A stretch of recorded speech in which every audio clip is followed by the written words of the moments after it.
stage for Nip. So looks like they're going to back this off and get away from OMG. Vard has scouted out a compound a little bit further to the west, and they're going to go grab it. Yeah. Snake TC is arriving on nearby as well. Snake coming up that hill into the northwest side. A lot of stragglers going to be coming in. You got Ghost and FaZe, which you pointed out in the beginning, arrived to their locations a little late, but also Vitality, and then Snake and I think Na'Vi on the west side coming in late. Sam T. See if that illness is affecting the aim here, but right now just using that 8-time scope to scout around. They know where Cloud9 is. They've taken residence in the gas station across the river. So for Liquid, already down 1. Maybe for now it's going to be a little bit more of a conservative style of play. Still, obviously, 16 teams in the lobby. We are just about to start phase number 2. The blue circle just about to finish its first transition. So if you're Liquid, I think you just have to start considering, do we want to get across this river? What are we going to do with Cloud9? Because James is still playing point across the river, separate from the rest of his team, Mista and Samty, as Samty takes a long shot. Looking for a miracle shot there across the river. So if you're Liquid here, are you wondering, is it time to maybe slow down a little bit? Depends on the next circle is going to go, and actually this is good for them. That means James doesn't need to apply that much pressure on the eastern side. He is chilling there just under the bridge, but he's actually in a good spot to try and deal some damage to teams that are to be rotating over. Not just Cloud9, we also have Knights and FaZe on the eastern side, but it looks like both of those teams are doing a long rotation around, going counterclockwise up along Stalber to come in from the northeastern side, but there's a lot of traffic coming in from that area already. I think Liquid just jumped on the move themselves, though. It's going to be a rush towards the center once again for a lot of these squads in the second circle. This eastern side of the play zone is quickly being very crowded, and you can see there's not a lot of laneways to try and find a place to call home. Liquid in rotation, moving towards where Secret and M19 is, and looks like they might have gotten a little of that information and have turned back. They know and they can hear the fighting, I believe. There's a couple of shots coming between M19 and Secret. So Liquid making the move early, but that eastern side all along the north and south is going to be hard to traverse. You can see Cloud9 trying to figure out how they want to get through into the next zone. But for Team Secret, this is an interesting story for them. I mean, they have never really had any dazzling LAN performances. Yeah. And having undergone recent changes, this is now an opportunity for them to showcase themselves with their new roster. But no precedent for them, really, Cameron, to show how they could perform in a situation like this in a very stacked lobby. Yeah, and I mean, this may come off as a little bit of an insult, but there hasn't really ever been high expectations for them. Right. But that means that, as you said, with these 2 new players coming in, not just them as a roster, but individual players, the new ones, also Fiend and Smitty, who are 2 of the ones that have been on the roster from essentially the entire time that we've been aware of them from the Western scene, can really just say, hey, even though we haven't had good results as a full squad, we're really starting to figure this out, and we're starting to showcase our own individual play. Joining here with VG, this is VC Gaming. They have found FaZe just on the edge of the play zone. FaZe held out of the zone currently as VG has a nice hold in the warehouse region. This is in the Stalber area. Excuse me, this is the Severny area just to the south. As it looks like FaZe is going to want to use those vehicles and get away from this, realizing that it's going to be difficult to make the zone here, and they're just going to opt to get away. Rejoining OMG, who now has NIP and Liquid right on top of each other, and just like that, James will find Gaxi first. NBS now looking to use the Ridge, has to back away. He's got the AK at the ready, but Gaxi is down. I'm not sure if Nip is ready for this as they are split away. Viracu and, that's Vard and Miracu having to rejoin. It looks like Samty and Liquid don't want to get 100% into this either. The nades do come out. NBS looking to start the res. Samty not looking to get aggressive, but does want to retain that vehicle. He will back away, drive down the hill. James, and actually that is another team just to their north. That is M19. This northern region is just spattered with teams. So this is again a precarious and a tough start for NIP. They haven't lost a player yet, but that is the second time we've seen Gaxi go down, and that is going to be a factor moving forward for NIP. Yeah, and there are a lot of teams you mentioned all towards the north because there are very few compounds on this middle strip north of the river, and in this circle you don't want to be south of the river, which leaves, I think we have about 4 or 5 teams all up in the Severny, around Severny area. We already saw FaZe already run into Vici Gaming trying to come in from the northeast, and so they're still coming across a lot of other squads holding these areas. We also have, of course, Secret here still hanging out, at least 2 of them. They're in an ambitious 2-2 split. Let's see if C9 can't, of course, come and engage upon them. I don't think C9 are going to want to go too aggressive right now because their position is a pretty solid one. Liquid, though, they've actually been able to pull away and find another spot. Are like the lowest quality seagulls I've ever seen. I was like, what is on the screen? It's dust. It's a cobweb. Yeah. So for Cloud9, they actually have a little bit of time and space. They don't have anyone to their south. So you can see Nerf jumping around trying to grab that information, just seeing if there's anyone in rotation around him. But Cloud9's got some room to maneuver, and it sounds like Prof is going to start to take those initial shots at Secret, who is just below them. This is now Ghost, actually. Balak getting punished by Sadovnik. Looks like he's going to be finished off here, just desperately trying to dodge around. Well, he might actually survive this. Maybe a bit of a body block coming in from Frolic, or Balak is doing his best to avoid the withering fire of Na'Vi, and it looks like he will actually survive. Oof. So this is going to be a big bonus for them. Even though Balak has gone down, we see the Knights here, a team that we talked a little bit about in the early game. A little bit of a tough go for them as of late. Are stuck out in the blue, having to rotate to the south, and that river is going to continue to play a factor here, Cameron. Eesh, NIP, get ready, because if you already took a couple of downs earlier on, yeah, see, they're already out. In that position, that was going to be in a really rough spot for them. M19, though, they're already punishing another team trying to rotate. It's going to be Secret and taking those long shots. They've already got Smitty down. Teammate Nua trying to get away. Smitty's in trouble here. The smoke does go down. Going to use that and try and sneak past. Maybe they're trying to hit that smoke, but he will be able to get into a relative position of safety.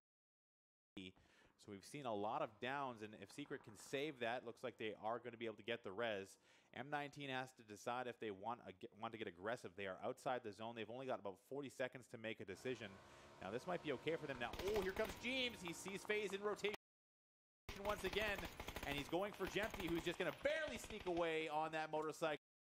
As Samty goes down in the back line, it's Divine showing up as Mixie goes down as well. And just like that, it's going to be Divine and Fuzzface getting into it in a 3-way team fight. Looks like Levis was quickly taken care of. Mixie is down, but is going to be saved here, I believe, via the res. No immediate pressure. Liquid still getting picked apart. James will now be finished off by OMG. So that's another pickup for them as Clouds gets the kill. Mystic goes down to Liquid as well. Now this is just Samty, I believe, the last man standing. This is very problematic and a tough start for Liquid. Yeah, they have a little bit of the terrain that they can use to hide out in, but it's very, very difficult to do, as you can see, because they were trying to avoid 3rd, 4th, 5th parties even from a lot of teams all around them. Fuzzface is still going for more, though, jumping on the rock, trying to get a nice shot, just trying to establish a lot of area control around them. They're not in a central spot, but it's kind of in a soft center. So you have to wonder, Cameron, are they going to try and push and clear out Samty? I think they know that there's one more there, but they do have a decent hold here. I think FaZe more inclined to just kind of hang out as we see Texas go down to Gaxi. And so Gaxi helmetless and likely armorless at this stage. Yeah, he definitely is. Picks up a kill as Tuons has got some friends arriving just below him. So Divine now in a position where they have the Knights arriving on top of them. FaZe there as well. So Nikki on the high side looking at FaZe. Divine is in this weird split as Drayden will go down, getting finished off. Yempty will finish off Samty. That's a little brother on brother crime happening as Liquid is going to be the first team eliminated here. It's definitely not what you wanted to see, but after taking that first casualty in Ibiza and then just unable to find any place to really set themselves down in a structured hold, it's not too much of a surprise, though. 16th is quite harsh for them, but as we mentioned at the beginning, 24 games, so they should be able to come out of this. It's 2-on here. He's got the Knights right below him. I'm not sure if he knows anything to do with that information.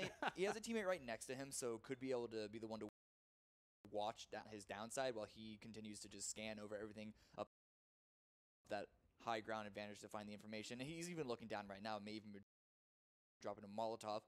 Nah, he's not doing that. Yeah, I mean, it's a situation where they're not quite sure what they want to do. K-Mine getting involved with Secret. Oof. Ghost in a weird spot here. They actually have M19 arriving. They're on this slanted side of the hill.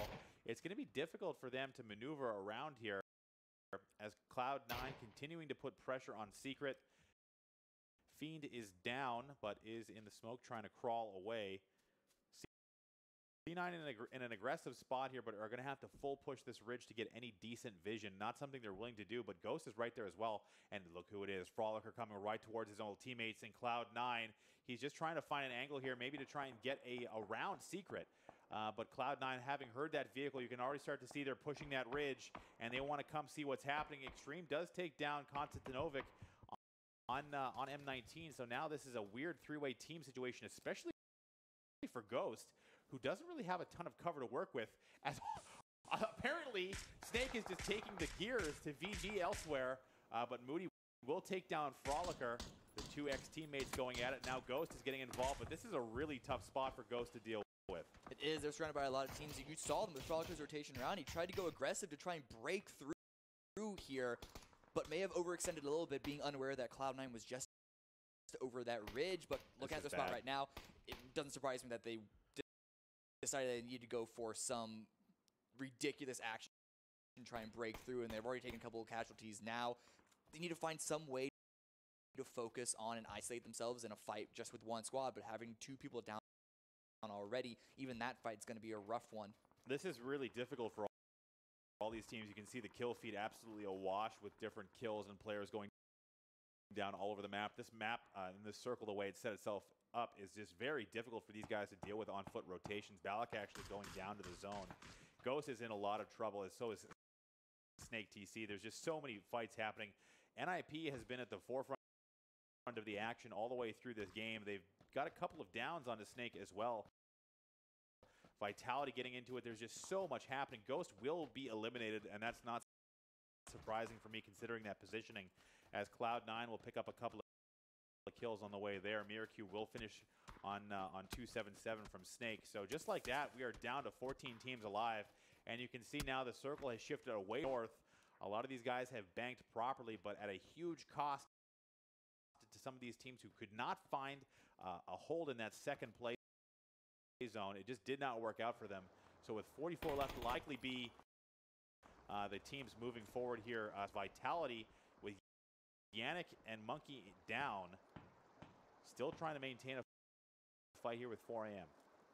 Yeah, Vitality are in a rough spot. They want to gatekeep 4 AM to the south. They still have to go up to the circle to their north, where Yannick has been dropped already, so they know that someone is there guarding them from going up. It's just going to be another difficult spot for them right now. They want to try and grab these kills. Definitely a good start that leaves just Summer left for 4 AM to try and make his way across this road, across this river.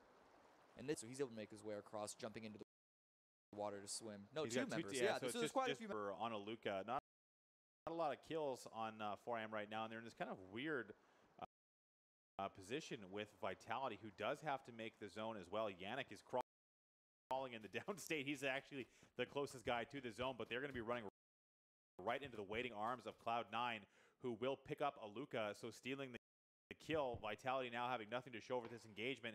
K-Mine, but nothing he can really do, as C9 has got the zone completely. They do have Divine behind them, but right now Cloud9 is in a great position to do a lot of damage. Vitality going to start going to Vitality, but Vitality's in trouble. Jazz is the last man standing. He's in the zone. Cloud9 is swarming. This is not looking good for Vitality. That could have helped assist Shadow making his way into the circle, but with Shadow going down to 4 AM before Jazza could assist meant that now Jazza is stuck outside in the blue, and there he goes. Nothing to do. Is caught out by Profi. It's not the blue that takes him, but the north, and their inability to cross the river was certainly their demise. The next circle, though, it seems to be still northeast bound. So this is now starting to look really good for FaZe. They have now the zone on Cloud9, who's going to have to maneuver on foot to get to them. Nikki, the last man standing from Divine, holding out as well. For Atletico, they've been quiet so far. They've got the one kill from the first part of the game, but not much else. But they're in a good spot. They're now starting to creep onto that position along the southern portion of the play zone, getting close to Divine, who is still split but they do have 4 strong. The Knights there as well. And right now, this is kind of an interesting game. We haven't really seen anything take hold, and typical to game number 1 in the big tournament. The conservative style playing well for others, but not so good for some as well. So for now, Cameron, I think this is looking like a experience game for FaZe. Yeah, I mean, this part of the map is really difficult to really establish map control in because it's all just chaos and rolling and then suddenly flat field. In the center don't have a lot of silence around them, but Moody continuing to go on the aggressive. Wow. Moody getting super aggressive there, jumping down into McClutch and taking him down very swiftly. Cloud through this game, and it looks like Neverwhar is not going to make it. Jet will pick him up, and the car will go up in smoke. That will Cloud9 and finished by Divine, and here comes a big bonus. Nip a little distracted to know that a crate has landed just behind them. They are full into it with OMG, who has been holding on to this thing for a long time. They don't see. It's Middle's on the outside. He's taking them both down. That's 2 down for Nip. Gaxi and Vard going down, and just like that, this is coming apart very quickly into it as well. I'm not sure exactly how this is going to happen for Nip, but they are going to get eliminated just like that as Shade comes in to finish him off, and Nip gets angle by MMLS. That's an interesting little push there, and it did not go well for Nip. It's not going to go well for OMG, though, because they did defend it momentarily. We can see Navi pushing immediately on them, know that there are a number of downs in. Wow. There we go. Yep. Like 2 seconds for Navi to fully steal that. Nice play by Navi, recognizing the weakness. Wind up going to Nip anyway, so that is a bit of a bonus for them, even in defeat. And just like that, this game is very quickly thinning out as we are now down to 7 teams headed. Queen is 4 strong as well. This is looking good for FaZe. C9 has a ridge to work with, but FaZe's map control in this southern portion of the play zone is looking quite good, and this is now going to be a matter of skill and will as Cloud9 and FaZe are set to face off, and they've got the time and space to work with as well. Divine still rotating around, trying to find a space to move. So what C9 lack in positional control as well as perhaps team strategy as far as playstyle is concerned, they make up for in the fact that they have some sharp shots spread out, as you can see, to try and establish control. But that means that if one of those players does get taken down, it's going to be difficult to revive them, and C9 could easily swarm over them. You can see C9, they're just trying to push further and further forward. But here, Mixie's got a good line, and he will take down Profi, who runs out of cover, tries to get a nade off, and this is the off angle held by Mixie. He's got a good start, and this is now a false start for Cloud9, as it will be the Knights being finished off by Divine. Not even more time and space for this fight to unfold. Yempty will take down K-Mine, and just like that, this is quickly coming apart for C9 to finish on to K-Mine with that crate loot. Nerf goes down, and just like that, it's only Moody left standing, and it is 8 kills for Cloud9, but Moody now has not a lot to work with. FaZe map control, a big factor in this. 9 could just not get anything started, and Moody's going to have to try and figure this out, maybe try and pick up a couple of kills inside the zone, and he has got to get through FaZe. It is not looking good for Cloud9. They're looking now at elimination here in 6th place. Often does give Moody a little bit of space, but he still has a long distance to go to even make his way. Nicky steal his kill. That's true. Jet does take down 2 more. Actually, Divine has been quietly picking up a decent amount of kills. And for now, it is going to be Nicky arriving on scene, but actually finished off by Fuzzface at long distance. Thank you very much. So that's a bit of an assist. Still on the high side. I don't think they're going to let this one go. Yempty is just going to kind of... He saw them move, so Moody's probably thinking FaZe had just rolled out. Yempty to his left there, and Yempty will sneak up and grab that kill. That's a 200 IQ play from FaZe there. They moved some vehicles away, but FaZe just backed off, giving him the space he needed. But Yempty, dressed as a bush. And they're still in this spread advantage to try and steal map control when they can. Yempty did take a couple of shots. Oh, now it's Divine. Did actually just get knocked. You have to worry about this, but it's a tree with Fuzzface down. But Yempty's in the back line. Yempty's maybe a little bit too far away, and they're going for a clutch res he got here. Jet. Yeah, Jet does go down. So that long arm of Yempty does reach out. Yempty playing quite well here. That's 6 kills on Jet. No one else has a kill yet, and it's just 200. Very quickly, FaZe has actually come out here and established dominance in the southern portion of the play zone. If they can clear out 2 over ability, Na'Vi and M19, the CIS duo up above them, now starting to rain a little bit more fire. And I think Fuzzface is going to have to back this off. Maybe they're getting a little bit too much pressure, but not sure if they're aware of that. But I guess we'll find out. From the body language of the players, it looks like they are aware that someone's left. But for now, FaZe has picked up 10 total kills. They're backing off, though, and that's just because of the third-party capabilities from Na'Vi, mostly, but then a little bit from M19. And so even though they're aware that Tuans is still, at least in the area, I don't know if they knew that how close he was, but they knew that they weren't able to push onto him with Circle. So they're backing off, going to use the terrain in this area to inch their way inside, hopefully grab a couple of headshots on M19 to then push forward into the Circle and try and wrestle back. Now it's all in M19 as well as Na'Vi's favor. Yeah, it looks like M19 has decided control here on the northeastern side. Now, there's not a lot of space left. Tuans has gone completely dark. He doesn't want anyone to discover where he is. FaZe has turned their attention more to the northern side of the play zone. So this is going to be a factor. Looks like Mixie took one off the noggin there. He's going to have to try and find some space to med. He's going to use the first aid kit here, save those bandages for later. But for Mixie and the rest of FaZe, this has been experience. 8C, a little quiet, no kills just yet, but has not been a liability, which is all you can really ask for. Another shot coming across on Mixie. That one in the upper body. M19 is just slowly choking away that northeastern side of the play zone. Shade and the rest of Na'Vi slowly moving in as well. They haven't really gone at each other yet. M19 does have terrain advantage. Oh. And just like that, Tuans is going to get turned on. He will take Yempty down, but the res will come out. So now 11 kills and a guaranteed third place finish here for FaZe. IS looking down at them now. They don't really seem to want to look at each other, but the terrain's in the way, so this is not a good spot for FaZe. I think they might lose this ridge here, Cameron. Yeah, they're going to have to push forward, and so on them to get at least behind some trees, but it's still going to be on the low ground on a relatively. And I have to land these headshots against M19 specifically, because running across to Na'Vi is going to be a lot of work. But you see the smokes already being deployed, the blue at the back of FaZe, and so they're pushing forward, immediately sprayed down, and hopefully a few of them can make their way in, and the next circle does reveal itself. And yeah, no one's inside it, which means that any of these teams, all of which, or most of which, have at least... He's going to choose to take it to Na'Vi first, but Na'Vi does land the first blow, taking down Yempty.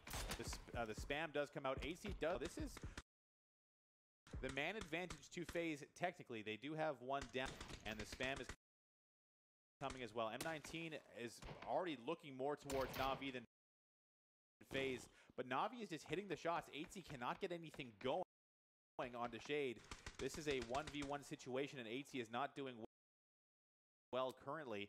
Shade going to put the smokes down. It looks like they're going to want to get a little bit aggressive here. I think they know that they're doing damage, and they want to press the advantage, or at least maybe make a path to get around them. Na'Vi not in the zone, to move out into the smoke. Immediately use a med kit. He's going to try and go full health. I think this Na'Vi, as there's not a lot of cover where they're headed. Shade is just going to try and maybe go ahead of 8C. I think they're just trying to establish map control here, Cameron. Yeah, they want to find some sightlines while also not having to move themselves, because only just now has Shade gotten to the circle, and actually on vehicle behind them. 8C with a very nice lineup. That was a very narrow. Sadovnik will get punished, so that's a good pickup. This is exactly what they needed. Sadovnik will go down to the zone, and even though they've got that frontal, a man advantage to FaZe once again, and very quickly, even though I think this was a good move by Shade and Pokemaladoy, they're getting naded and now getting flanked, as Mixie will take down one and finish off the other, as Na'Vi is quickly eliminated. It is a 4v4 team fight, looking now for the win in game number 1. FaZe played that well. I like the idea from, oh wow, and the nade trade comes in as Example takes down Fuzzface, but 8C returns as well. So now this is, I don't think Fuzz is in a great position to be res, but it's going to be Yempty going for it. Mixie put more pressure there. There's no angle as Mixie on that long flank takes down and finishes Elite Player. And just like that, FaZe is quickly taking control here in the end game. Another finish coming on to situation. FaZe now very much alive and swarming here in the end game. It's only two left. Fuzzface and Yempty on the right side. Mixie and AC on the left. Constantine and the Wanderer. The Wanderer in full defensive mode here. Constantine doing his best to try and find an end. There's not a lot of maneuverability here as Fuzzface, the Withering Fire, that spray continues. He's got no angle on Wanderer, but he's going to look for it. He's looking for that movement.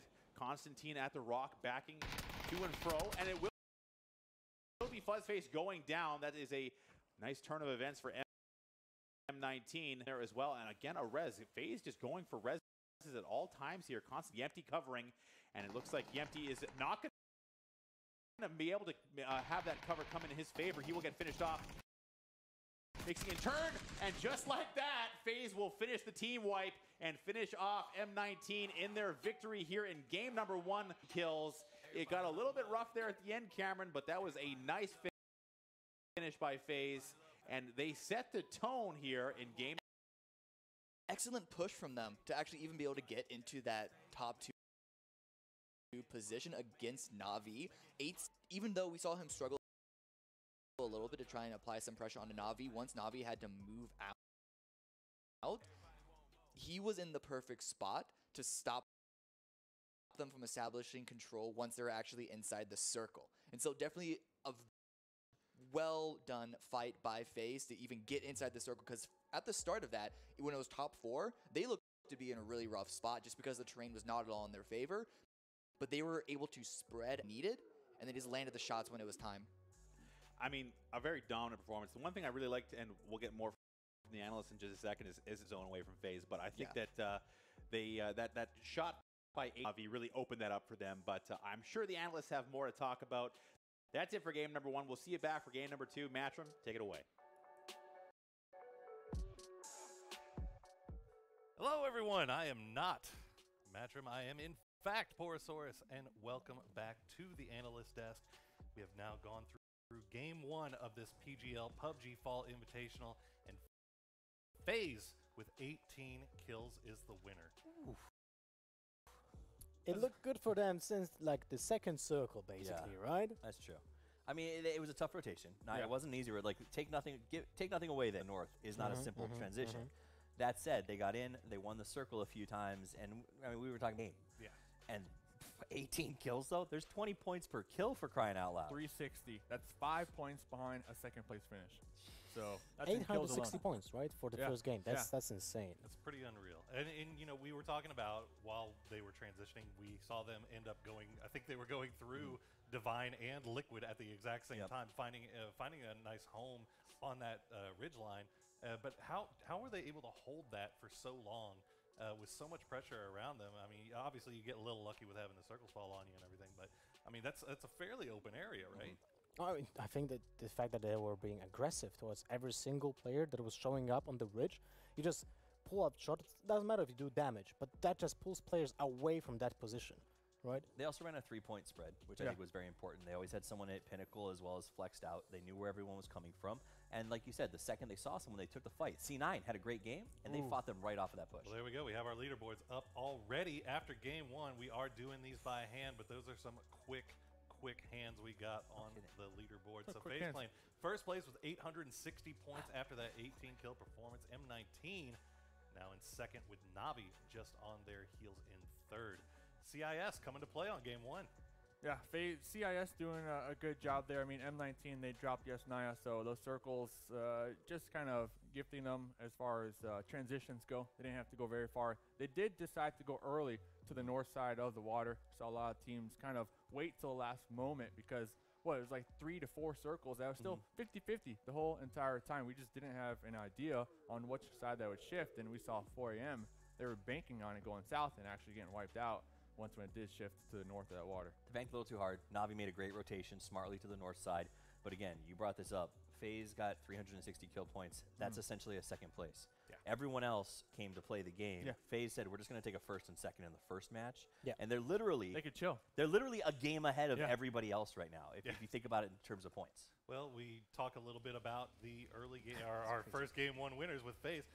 We did happen to see a couple of teams that go out early that really kind of a surprise. Lothar, Liquid, going out in 16th place. That was actually a very interesting situation. We have seen Ibiza being at the gas station for a very long time. He had a vehicle there as well. He was waiting, I think, for Yempty to make a rotation to him, because usually what you see is a split between that bridge. You have two people on one side, two people on the other side, and you can take control. Basically, you have an insane control of the that portion of the map, because you can just intimidate anyone that will be approaching that bridge. So you push them towards the river, that slows them down. But in this case, C9 just made a really well executed push on that gas station, and Ibiza paid the highest price.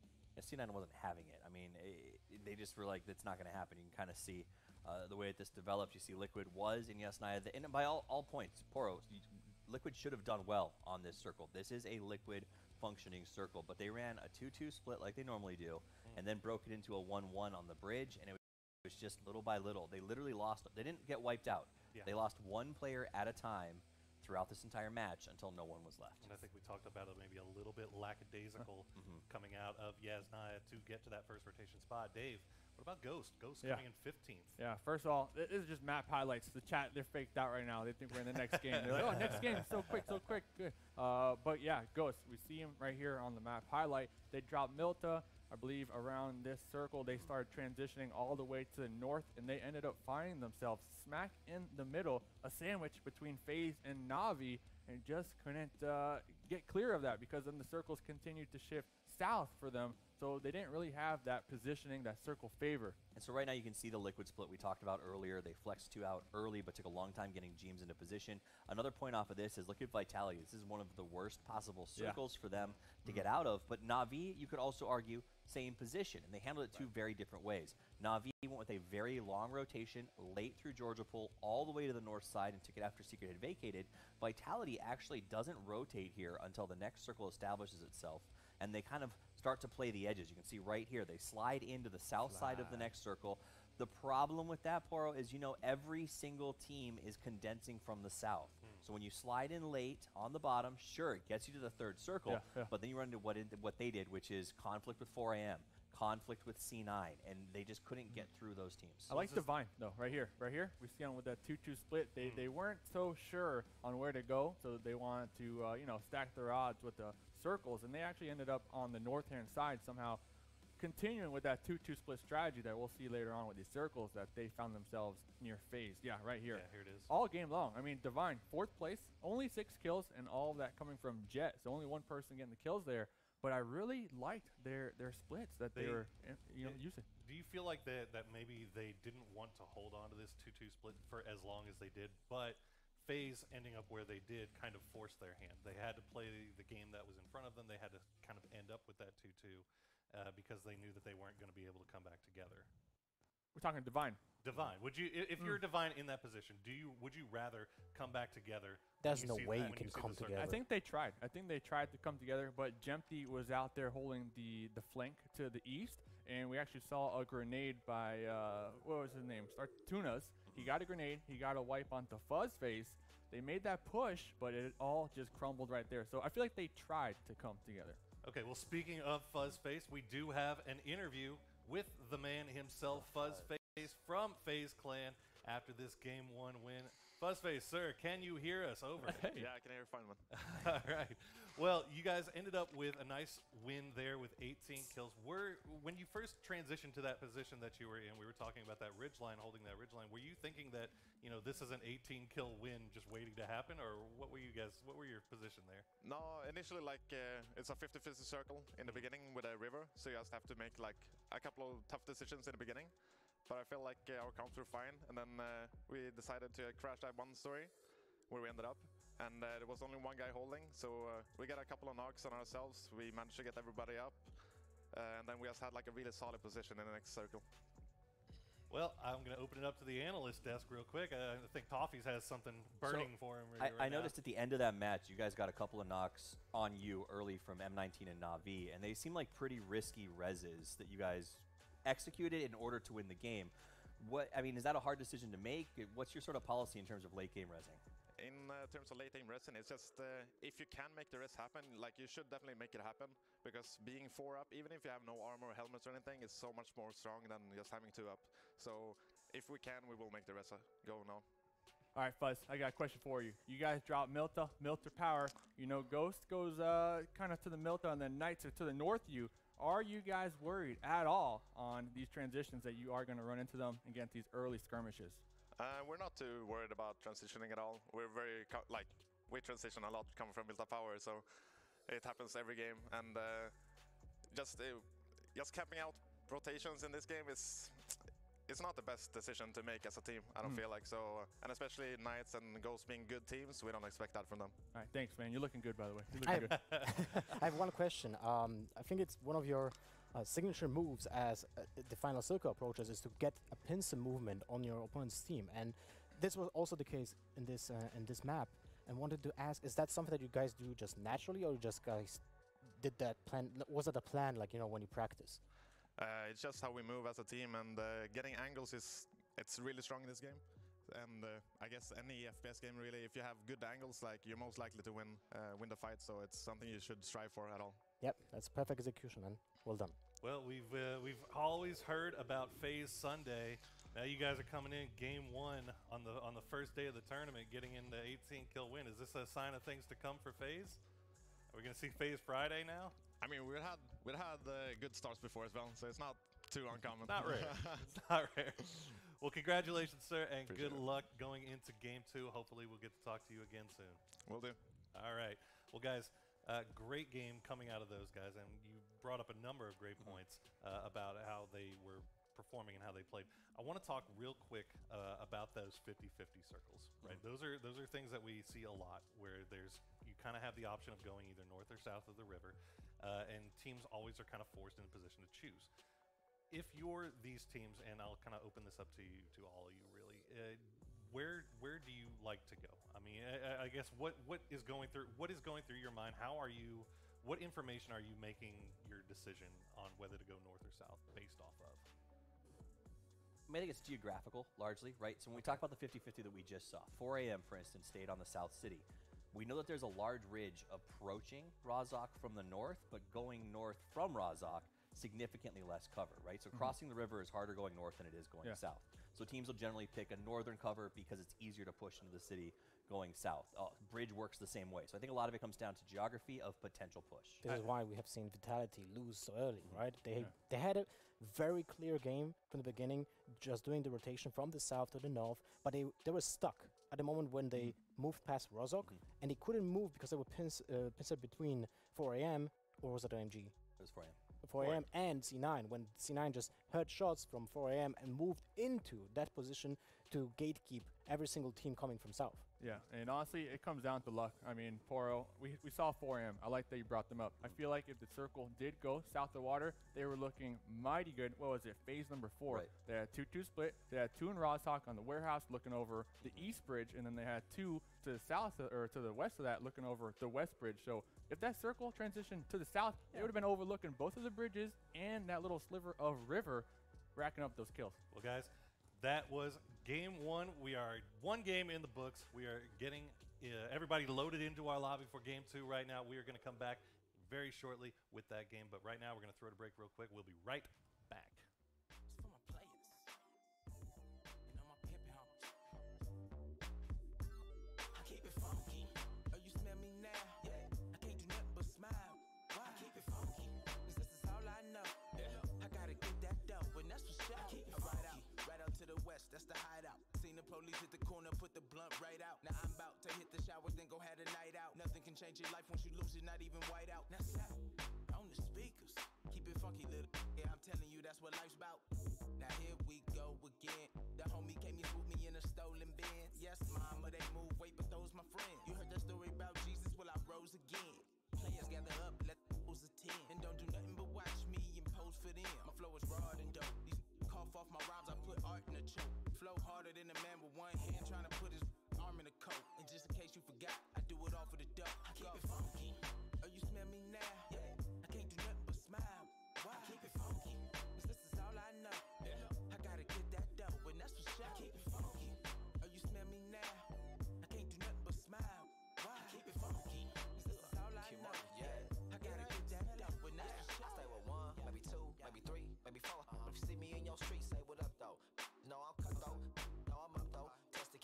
guaranteed I don't kick in your front door. Why you flossing wearing all them chains? Cause I'm a rich, you know. Probably gonna spend some money on that go trick. And she gon' bring it all back to daddy. Cause I'm a and I'ma always give you that real funk, you know.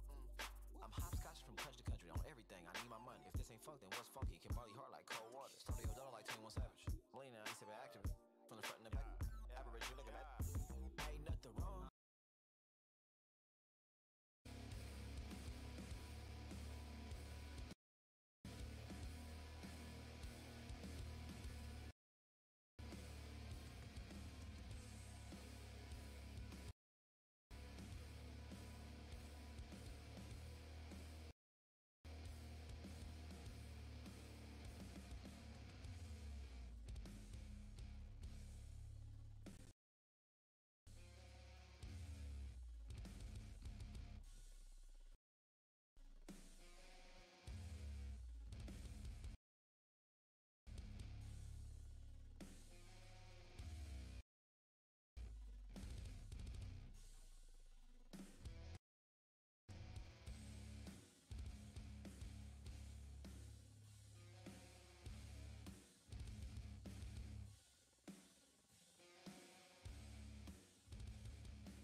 The will to survive is universal.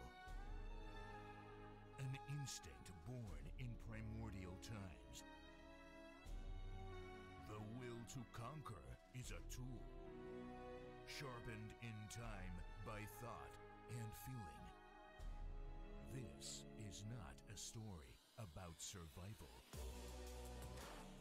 This is a tale of conquest.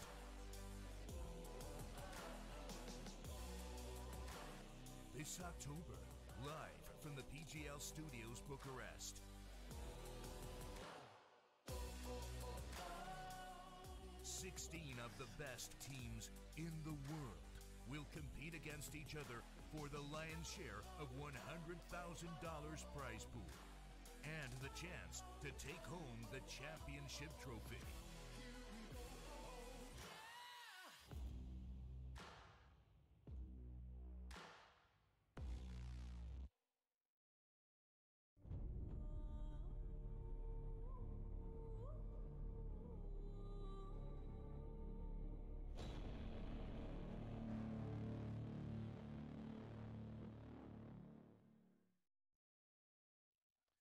Hello, everyone, and welcome back to the PGL PUBG Fall Invitational. I am Porosaurus, and with me on the desk are Mr. Lothar, Mr. Matcham, back once again, and, of course, Mr. Mustache Dave, as we get ready to bring you in to Game 2. So we've seen a phenomenal performance coming out of FaZe Clan in Game 1. What are you guys looking for in Game 2? What else stuck out to you from that Game 1? Well, for the Game 2, I actually think that FaZe is already in Game 3 for Yeah. them, right? With the amount of points they got. So we're gonna be looking at FaZe definitely, because right now, if they manage to get a top finish again, it's almost solved for day one. Like the amount of motivation that I got from the game that they just had is insane. Well, you got to be careful sometimes because in PUBG people start playing differently because once they get to that lead point, they feel like they need to play differently to hold the lead. So suddenly what was working for them so great beforehand, they mix it up because they're like, oh, we're in first place, now we have to play super safe to keep it.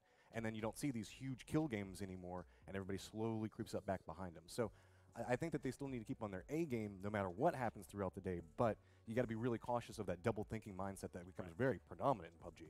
I mean, you said it. They're on game 3, but we have 24 games all together here. So we have a long tournament, 4 days in total. I'm not going to count anyone out quite yet. I mean, they're phenomenal. Oh, yeah, definitely. And to Probably be fair, a good idea. yeah, good idea. But to be fair, Liquid Ghost went out extremely early that game. So that kind of opened up that lobby for FaZe, in my opinion.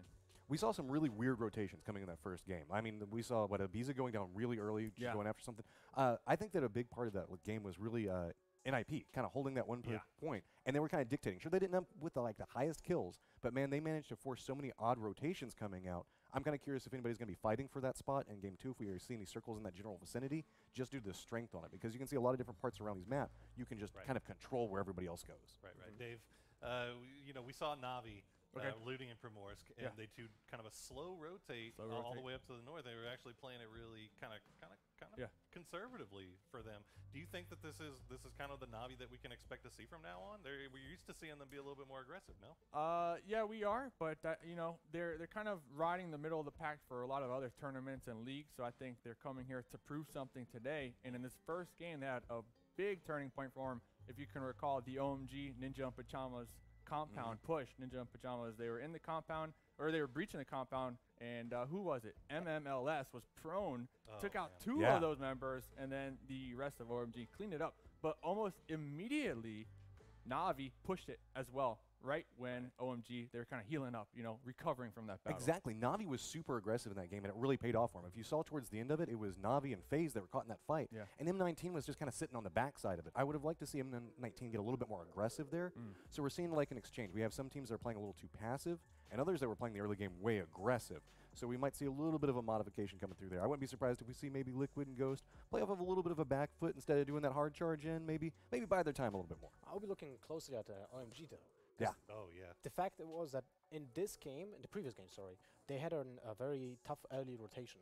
They were moving 2 by 2, if I'm not mistaken, or 3 vehicles. They lost one early too. Yes, exactly. And the last vehicle that they were driving with, which had 2 players, they lost the 1 player very early on, and that influenced the rotations so heavily for them. They split. The other one, the last player was just, I think, caught up in a fight for a minute or something. He couldn't catch up to the other team members, so that basically messed up the entire rotation for them and the next 2 or 3 circles. Well, we kind of talked about OMG and how their job is to kind of play along with their older brother team and kind of focus them to try to use track. Yeah, the family mindset.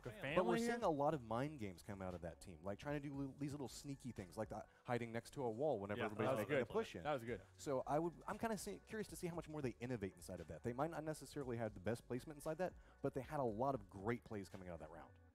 Yeah, real quick. Okay, so what if you're Ninjas in Pajamas, right? So Ninjas in Pajamas, 4 strong, playing at a great rotation, and all of a sudden they run into OMG in game 1, and they kind of get basically destroyed by MMLS having one individually very solid play. Yeah. If you're Ninjas in Pajamas, what is your mindset right now, Lothar, going into game 2? Does that really tilt you? Or? Check walls. I don't think Check so. Walls, I feel like, as you said, they've 24 games in this tournament, right? This is just the first game.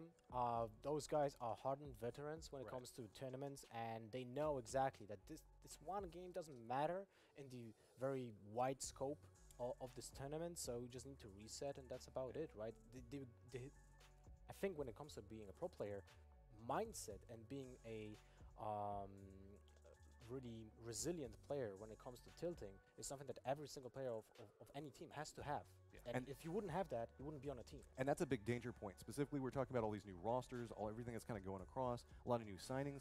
Keeping that mindset strong for as many games as we have is a real predicament that a lot of teams have to overcome at this stage. Because, we talked about the importance of communication with these new teams, just making sure, like, one bad communication point can potentially tilt a player. So you got to rebound from that type of stuff. All right, so we got about 30 seconds before we're going into game 2.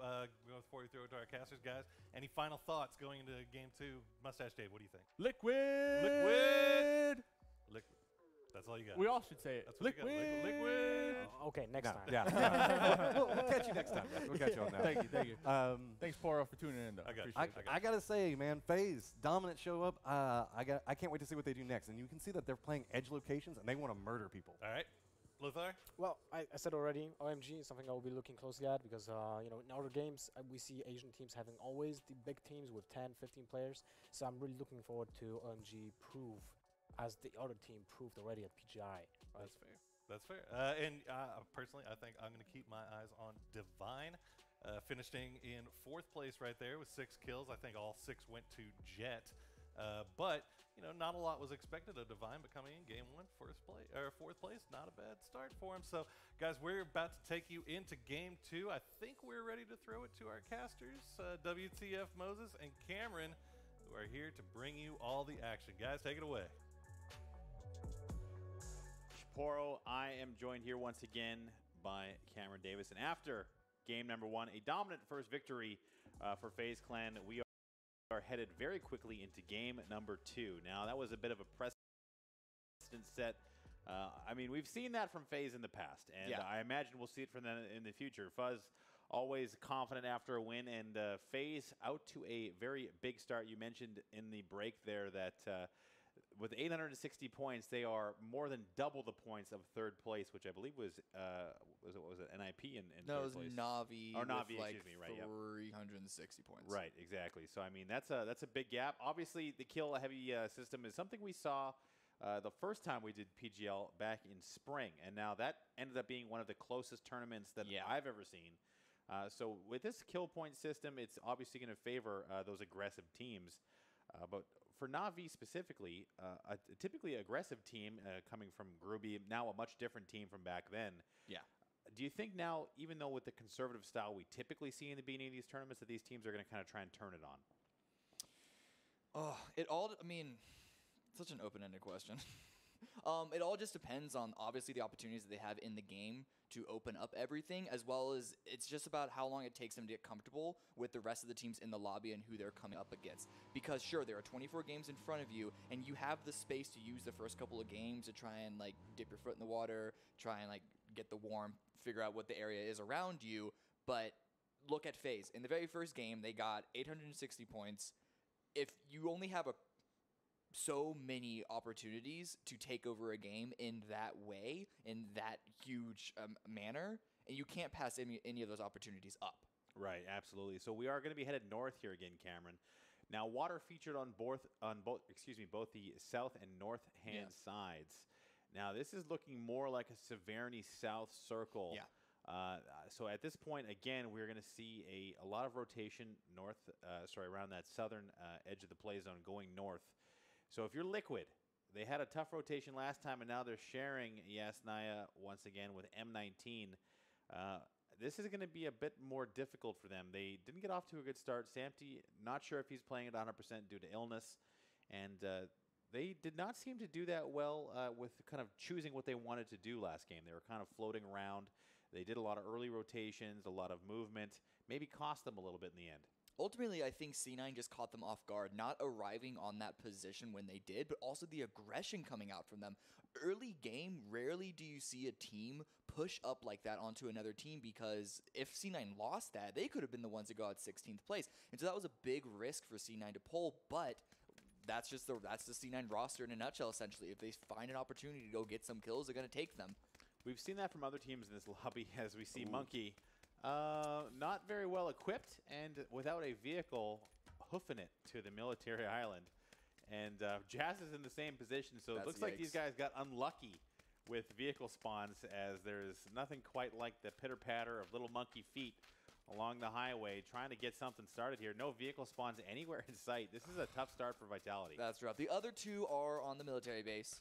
So hopefully they have at least one vehicle to start them off at and can come pick these guys up if they end up not finding one even in the close immediate area. But yeah, this is very uncommon for them. They did get beat out for vehicles, it seems, by Ghost and FaZe, as well as likely OMG, because I can see them rotating from the east all the way to the west to their South Gatka, like far South Gatka, very pure area.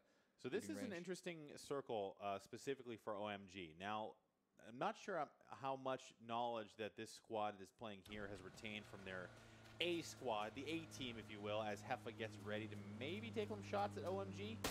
He will, and this might be a tough start, but nothing landing there. Heffa doing his best. Not a ton of ammo in reserve to take down OMG. Now, we've seen this circle in the past be very promising for OMG, as in PGI specifically, they play around that plane crash area. Yeah. Get around that northern side of the map where Na'Vi is currently rotating, and they have a strategy specifically for that. So this is traditionally an OMG circle, but with this B squad, will we maybe see them unfold that same strategy? Now, that's not a question to you, because who the hell knows? Yeah, who knows? But that is something we've seen OMG use the same effect. So if this is actually a family team, will they unfold the strategy that we've seen from the previous OMG squad? Whether they do or not, we can already see around that area, Na'Vi, Snake, even the Secret, though I think Secret, Fiend specifically is going to be rotating back a little more towards east. It's already getting a little north of that, and they're actually staying quite conservative, I say, as Sadovnik. I think he's just rotating a vehicle around. He's not going to be retreating. So yeah, they're just hanging out in this building. It's a quite conservative play, but Fiend... Running into Ibiza, not the person you want to find. Ibiza rotating around the edge of the house, looking to try and finish off. Oh, is Fiend going to be able to escape this? And he will. Ibiza just circumstance just eclipsing Fiend as he sneaks away, wounded, but with his life, and that was a very close call for him. As Ibiza unable to finish off that kill. Pads the damage stats a little bit, but Ibiza finding himself alone once again. Now, this is interesting, Cameron. Ibiza has taken the middle of the zone. He in the middle of Team Secret. And you can see right around the center there, just to the south of Noah there from Team Secret. Now, he's playing the lead scout position, but this is where teams get into trouble. They can get across this bridge, but getting to where Ibiza is in his current position is going to be a little bit difficult. Looks like Liquid now getting in their vehicles and ready to move out. Look at this big mass of players. It is the Knights and FaZe rotating alongside each other. Texas in the motorcycle.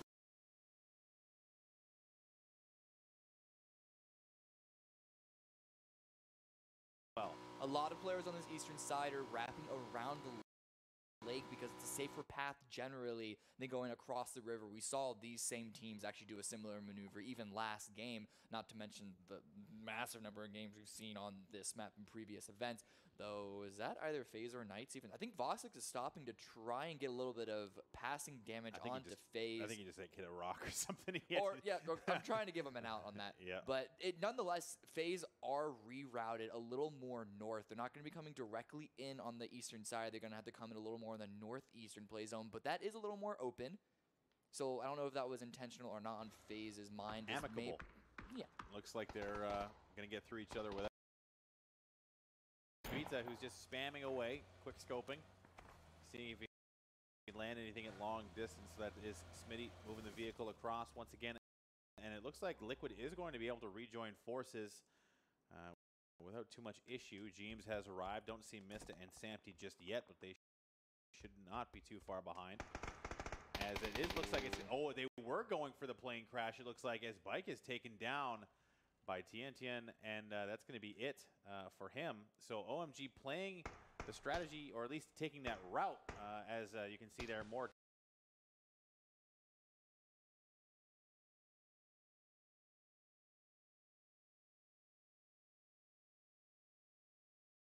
towards the center of the map, but looks like Snake TC has opted for the plane crash position, so forcing OMG out of that spot, and maybe Snake has done their homework, knowing that OMG would have come that way. Example from long distance, firing away with the M16, just harassing Liquid, maybe looking to pop some tires here, just disable that rotational ability. As example is just harassing.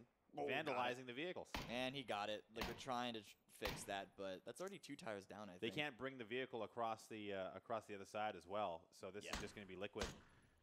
But Liquid's still being going annoyed. into they're still going into a split, though. Yeah. It got punished last time, due in part to an aggressive Cloud9, but also perhaps just barely being a little late on their timing with Jeans assisting Visa. But they're still going for it. They're still believing in the split system in the early game. And, I mean, we'll see how it works out now. I actually think it's going to be a really promising split in this position of the map. The blue is closing in right now. And you can see that they're not too far from each other. They're the gray dots on the minimap, Squad 13. They're not too far, and between those two compounds, they actually have decent sight lines with each other. And the fact that they're so center, especially the yellow that James and Ibiza are at, does give them a really good position leading into the mid game. Our current leading team, FaZe, taking some shots at Ghost once again. Yempty took one. Now looking to see where it came from, likely Frolicker or Balak. But Extreme does take one in return. He's rotating along the north side of Severny where Mixie is held up. Just trying to land something. Extreme is taking some shots, but it's going to be Frolicker next. The UMP long distance spray is a bit of a bold move there by Mixie as he puts some flare on it, seeing if he can get anything going. But for now, the fishing is not wielding any, or reaping any rewards, I should say. As Balak is Mixie's last chance to get a kill on the rotating Ghost. See if he can do it. Great job, good effort. Good job, good job. You can see, though, he's actually using up a fair bit of his 5.56 ammo for the M16. Yeah, I mean, they've got Severny held down. They might be able to continue their loot phase. If Secret hasn't already looted everything in there. That's true, but for now, I'm interested to see Vitality actually now out in the blue taking some damage. It kind of sucks, but that's a tough start for Vitality. Once again, they have the longest rotation. They're going to have to come in on the edge. Now, we'll see what this circle does if it adjusts center first, but we do have River and Ocean in play, so the circle algorithm might get a little confused here. This isn't that bad for Vitality, though, because the last time they were stuck on the south of the river, but that was in a circle that led a lot of people gatekeeping that side of the river. This time around, there is a very low likelihood that anyone's going to put too much attention on that side, so they're actually given a little bit of a free pass. They don't have any positional control, but they are able to come in late, and, I mean, that's what you do when you play on Sosnovka Island. If it's a northern shift, you really have no option but to come in late. Looks like Profi jumped up and took a quick look to see what Divine was doing, but you said it. Ghost lost 2 in rotation. McCoy getting taken down by Botulin, as I believe we saw Balak go down, or Frolicker. Yeah, it was Frolicker go down. So we will see that Severny circle. Yempty and the rest of FaZe have decent map control along the gas station and Severny side. So that's a good start for them. They'll be able to pick up some loot and whatnot. So FaZe looking good in positioning so far. The Knights to their east, Secret to their south. OMG kind of split in the center as Ibiza will take down and finish Aluka. As now it's 4 AM in rotation, trying to attack and taking down Ibiza. Maybe getting a little bit too aggressive there. And that will be costly for Ibiza as he goes down. MMLS does go down as well to Clouds. A little bit of a vehicle issue there. As here comes Jeems, flying straight in on top of West, and maybe an unfortunate start there for him. Is Smitty at long distance. Liquid full committing to this push onto 4 AM, who's now arriving in force, and this is not going well for Liquid. Missed it now, the last man standing, the last man, and he will actually take down all of 4 AM all by himself.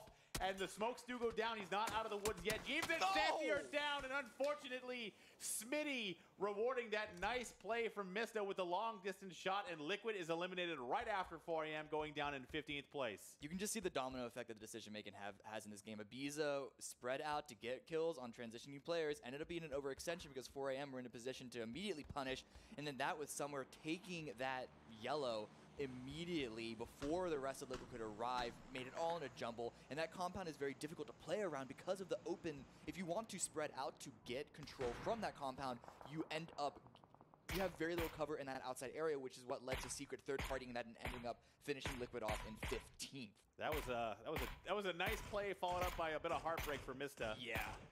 You know, condolences to Team Liquid. That came apart really quickly for both of those teams. They definitely asserted dominance over 4 AM, but it cost them a lot, and the positioning is going to be a big factor there. But wow, what a play from Mista.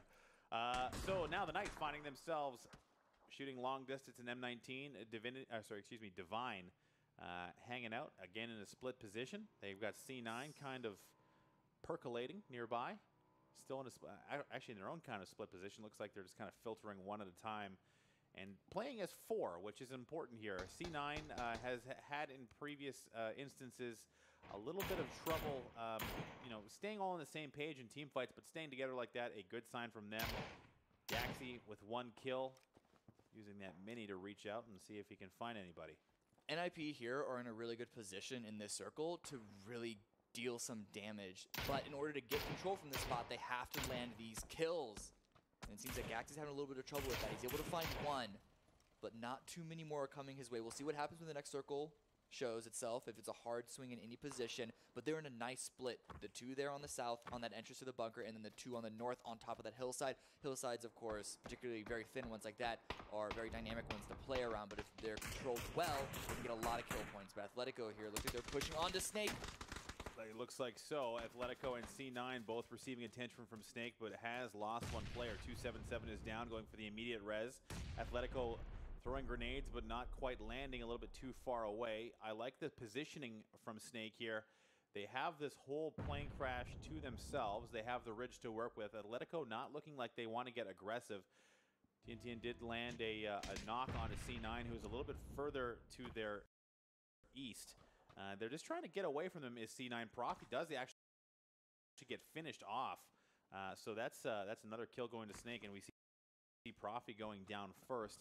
Something we've seen in the past from him, a little bit further separated from his team, but nonetheless, Cloud9 will take a decent position around the center of the play zone next to OMG. But for Athletico, I'm surprised to see no follow-up on this. Yeah, they just don't have a lot of control pushing in onto this area. Snake, or they're really dug in their heels into this plane crash. They have a nice value to play around. My worry for them, though, is that they're focused too much on Athletico because they're on the edge, essentially. This is still a big circle this early on in the game, and if they focus too much on Athletico, if they don't start to figure out a path into the more central area, if they get hard shift off of, or even medium shift off of, they could be in a rough spot on their next transition.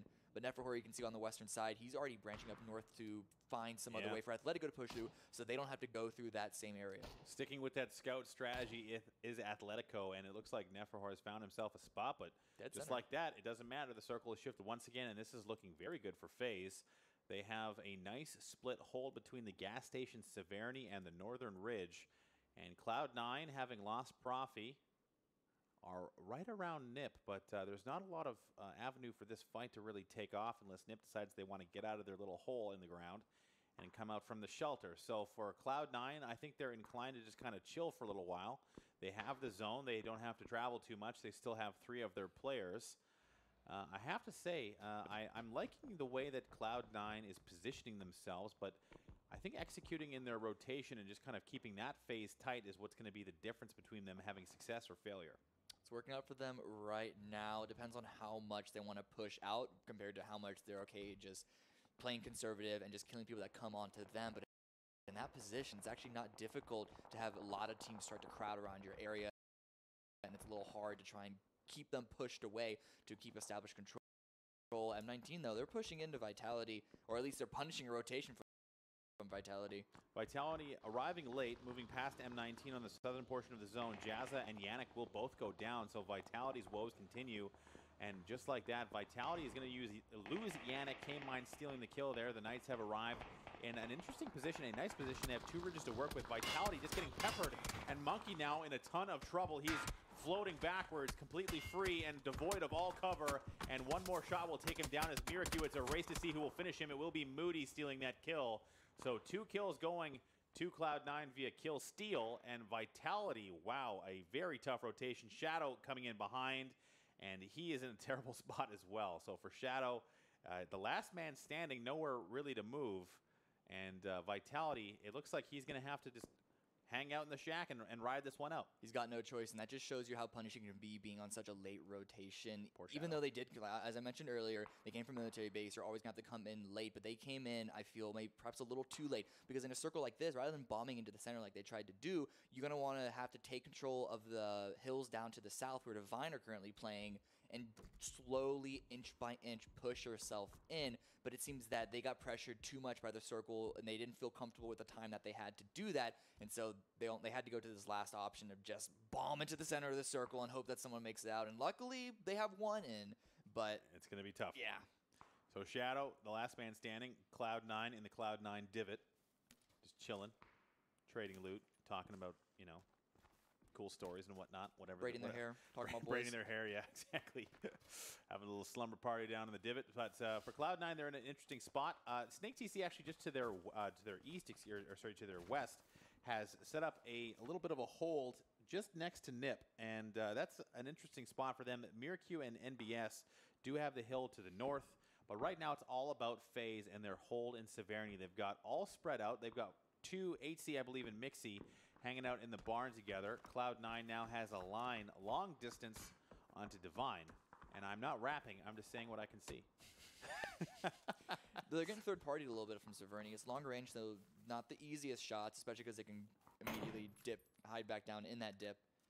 But that does, again, just go to show how difficult it is from that position to really establish control, because they got that knock on Divine, weren't able to finish it. Easy revive for Divine to continue to slowly start to pressure down on them, as well as the third party from Severny, from NIP's hill, from potentially later on, you're going to have Secret and OMG onto their east side.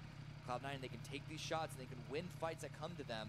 It's just the problem about potentially being overwhelmed. And so they have to peek up and try and put out as much pressure as they can without peeking out too much that you then just get immediately headshot. Cloud9 still just percolating, hanging out. Ooh, long distance shots. Looking here, that M24, the balanced M24 sounds so sweet. Yummy. The Knights getting into it with Secret actually, and it looks like they're doing a lot of damage. Secret, I think, quickly lost 3 players there. Not sure if that's the case as Moody slowly falls on his side. There's actually only 2 players going down and finished as Smitty and New are the last 2 men left. And actually, it's Atletico getting into it with Na'Vi, an unlikely team getting the upper hand on Na'Vi here. So right now, guys, could you not add the Observer to your friends list, please? Could you? He's very busy. All right, no friend request. Now, see, that's going to make it worse. So for Nip, they're again rotating on foot as our Observer's making all sorts of new friends out here, ladies and gentlemen. Nip, they're in a rough spot because they have to push in through the shooting range, but they also want to try and stop these other rotations happen around them. Na'Vi, they took 2 from Atletico. You can see on the minimap just barely on the northwest side, now running directly into Ninjas. So Ninjas have to stop, deal with this problem before pushing in themselves. Sadovnik, 1 HP, but then rolls immediately into Snake. But here goes Atletico on their own rotation, counterclockwise, trying to wrap into Divine's Hill. But this was the opportunity that NIP had to get a lot of kills.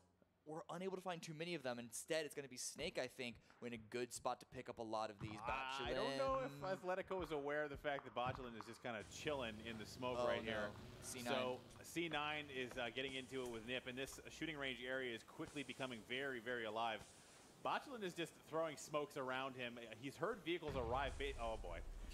Basically right on top of him, as there's nothing for him to really do but kind of hang out. Atletico, I think, is unaware of the fact that they have a guy right here, and it looks like maybe McClutch is going to take a quick drive through the smoke and is like, did I put that there? I don't think I did, but I'm not going to think too much about it. So Atletico might be setting themselves up for heartbreak here, as Batulin is right behind them, just kind of hanging out.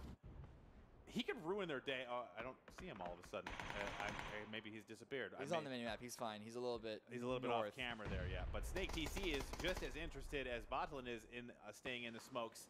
And Atletico now is more interested in taking this team fight, as I don't think that Botlin, considering that there's still 14 teams up, gets into this fight. But he could potentially really do a lot of damage here to Atletico, who is maneuvering to get aggressive with Snake TC. They've got the low side flank on the shooting range. Snake TC not really reacting to this movement, but Atletico turning their backs on the enemy as well. I'm not entirely sure what the strategy is here. They're maybe getting all the way around them. They could maybe... Oh, they do spot TNT in, so that's a nice initial shot, and they are going to commit. Snake now fully aware of their position. They have lots of interesting cover down in the shooting range, as Heffa will finish off one of the Snake TC downs. And just like that, Snake TC... doing nothing in return. So I suppose they just want to ride this one out, having Atletico get position on them. Botulin now rotating away from this fight entirely into the welcoming arms of NIP. Yeah, Snake, they had an opportunity there, but I think the smokes, either their own or Atletico's, they don't know who deployed all of them on their position, really messed them up. They gave Atletico an opportunity just to push into shooting range, which does give Snake the high ground, but they had to get inside the circle, and as well as you said, they were getting around Snake by doing so. 277, he's just lying here. I don't know if they even know what's going on with Atletico, because he's not peeking up. He's not even trying to go for any information, any sort of shots. Atletico, they're just running straight through. They could deal a lot of damage to them, but they're playing way too scared. They have virtually no control from a position that Atletico should not have been able to push through this easily. So for Noah, now stuck in the shack, and the circle has gone centered to the north of Severny, or excuse me, to the south of Severny, and it looks like Secret's got a decent hold here, but they're going to have to fight off a lot of encroaching players. OMG, I believe, is underground and are dealing with the Knights, so it's a bit of a tough situation here, as there's 2 left alive. Well, now 3 soon. as it's OMG just holding on to the southern the southern bunker, just kind of trying to hold on to it. The Knights in an interesting position, but looking like they can't really commit to this. But Cloud9 has been active, but still in the divot, as Atletico still harassing Snake. Now with the zone advantage, but not quite in the zone themselves. A minute and a half as the circle continues to shrink, and this shooting range area is going to be a bloodbath, Cameron. Ooh, NIP actually haven't spotted out Botulin, which even though he's in the blue, he's able to stay alive for now. NIP push in onto Atletico. VG Gaming actually get finished out. They had to push in through FaZe. FaZe still not in the circle themselves, although Yempty, I think, has been able to bound in. But Botulin still rushing through. Gaxi! Nip is just destroying Atletico. And it looks like they're now in a horrible pinch, is Atletico, as Moody now getting down from Divine. Like I said, the shooting range has quickly become uncorked, as Vard and NBS actually getting taken down in turn by McClutch. So Atletico not going down without a fight. Snake TC's got the fence line. Divine's on the high ground. C9 is in the C9 divot. And there's Botulin still snaking away, crawling around, the last man standing from Na'Vi, as Divine has the high ground, but they keep exposing themselves to all sides. Jet continuing to receive pressure as Vard will go down to the zone. And like I said, this shooting range is about to just be a big mass. Yeah, this is a crazy fight happening here on the edge of the circle. So many teams piled up on top of each other. It looks like Moody is getting the upper hand on all of Snake TC. A lot of kills in the kill feed, as K-Mine and the rest of C9 is trying to hold this border, as Divine is going to go for a full press down the hill. NBS, the last man standing from Nip. It is Cloud9 picking up a ton of kills on the edge of the zone, one after the other, and Divine will take down and finish NBS, as Na'Vi and Nip are both finished off. And now Divine throwing nades downhill. Moody will go down first. K-Mine and Nerf now having to react. The AK getting up close, the K9. Ooh. K-Mine just moving up the side. Divine, I think, has the advantage here. This is now not looking good for Cloud9. They're just pushing this top side of the hill. Now Nerf, the last man standing. He's going to have to back off and prone just to try and save a little bit of time, but Nerf will be finished off. And just like that, Divine, in one fell swoop, takes down all of Cloud9 and cleans up the shooting range side with 7 kills. This was the overwhelm that Cloud9 should have been worried about the entire time. They did a good job gatekeeping the western side, but they let someone slip through. McClutch actually came out of shooting range. Divine haven't spotted him just yet. It's only going to be a matter of seconds if they're not so focused on getting inside the circle. He just needs to stay quiet. But Divine, a very good job just pushing up from that hill. I'm honestly surprised that no one else tried to take that hill from them. Well, I mean, I think it was just their control. They came in from that northern side, kind of slow and quiet. Everyone rotated around the southern portion of the shooting range. McClutch having to hold his breath a little bit. He doesn't have much distance to cover to get to the zone, but he has all of Divine all around him. They're bodyguards. And just like that, we move over to M19, finding themselves tangled up with FaZe. Fuzzface backing it off a little bit, throwing the defensive nade. In return, is it a smoke? Is it a regular frag? I guess we'll find out. Looks like it was a frag grenade. 8C going down to Drayden on the high side by the shelter. They having still OMG in the shelter behind them. M19 having to back off a little bit as the Knights getting involved, and FaZe is in a precarious position here in the low ground. I believe they finished the res, so they're still 4 strong. I'm not entirely sure if OMG is still underneath them or what's exactly happening here.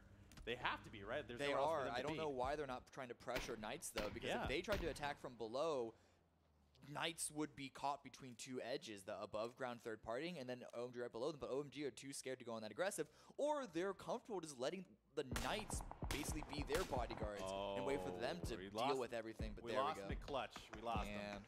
He did get one down and no finish, but FaZe is still defending against the Knights.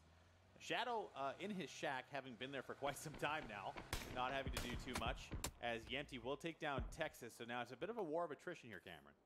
You can see some third-party action from Divine, who've been able to push down, as you see on the mini-map, but there we go. Oh my God, the Knights don't seem to care that much about the fact that OMG is just living in their hut. So there's they two do down now. here. This is a problem for the Knights. How did they let this happen? What is happening? Oh my God, OMG is coming out of the hole and they're destroying the Knights. How did you let this happen to you?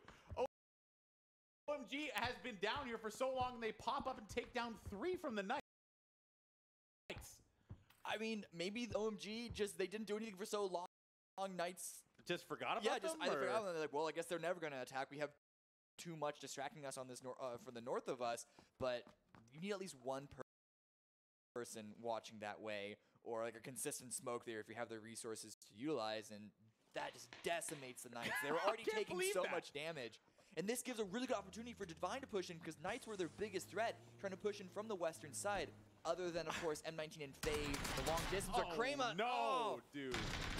This is horrible for the Knights and the mole people. OMG have come out to the sewers and are just wreaking havoc on the Pittsburgh Knights with Krema just desperately holding on. This has got to be frustrating for them, as they just lost track of what was happening, I imagine. We saw them fighting earlier, and OMG hasn't moved that much. So an unfortunate start. Maybe the oh, here we go. Let's go, Krema. He's kind of stuck on the edge as an unfortunate turn of events for the Knights just goes really far south. Clouds will be rezzed as the Knights are finished off by the men from underground, OMG, and Divine have, in your acute opinion, have taken a great position up at the top of this hill now. OMG is basically stuck down there. They've got some loot, Cameron, but FaZe battling here on the open fields. FaZe should be doing a lot more damage across the zone if it weren't for M19, and they're having just to trade blows back and forth. Mixie lost his helmet, still has a vest, which is very rare this late into the game. So this is now going to be a matter of movement here, as FaZe taking a lot of punches, a lot of damage on there, and M19 slowly trying to crawl it in. This is looking good for Divine. They do have a significant gear advantage, and they have position in the zone. Good map control as well. Not a lot of cover to work with. OMG picking up some much-needed supplies from the down Knights players. But it looks like Divine is going to have to just crawl their way along the low side of this ridge. Ooh, barely dodging. We've seen that. That Scoom just has PTSD somewhere right now. Empty vehicles rolling across fields.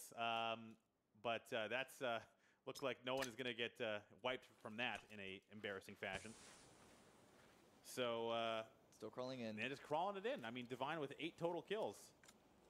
Because they still, even though they don't have a lot of good position from this spot, the fact that they still have 4 up, under the assumption that FaZe and M19 are going to deal some damage to each other, trying to leave that spot, they are in a position to get a good high placement, if not the win. And it's all dependent on who these other teams on this edge, if they're going to impact each other that much or not. M19, they want to spread a little bit away from FaZe. They don't want to commit too much to that engagement, and especially because the next circle has swung down to the south, it puts them in a spot to actually punish FaZe if FaZe rotate Will through Divine use this car, I wonder? I mean, they have a UAZ there. They can kind of roll into this field. Divine are in the circle. They're on the edge, but they're in the circle. So they have cover. I mean, it's there. There's not a lot of it, but really they have a decent line of sight. If FaZe continues to push forward just like that, Levis with a very nice reaction time there, just trying to put some shots onto FaZe, who have been battered so far. M19 on the parallel flank there. OMG a little bit above them, and it looks like FaZe is going to take it first to M19, taking down and finishing example. And just like that, Yempty's actually taken a very aggressive position in the zone here, leaving Fuzzface behind with Mixie. And he's we've seen this in the past from FaZe. Well, they'll have one guy on a super wide flank, and when M19 feels like they can maybe put some pressure, Yempty will pop up and do something here. But MMLS is taking down and finishing Mixie in the back line. This is actually looking pretty good for OMG, considering the fact that they've spent most of this game underground. This is a very tough position here for FaZe. FuzzFace is getting peppered from all sides. Shadow has emerged from his shack, immediately being met by M19. Yempty will finish him off, and Tuons will take down Shadow. FuzzFace, the last man standing, will take some shots, maybe to sneaking away. It's actually OMG finishing M19 at long distance. FuzzFace getting the final kill there. And just like that, we're down to the top 3. OMG getting sprayed down by Divine.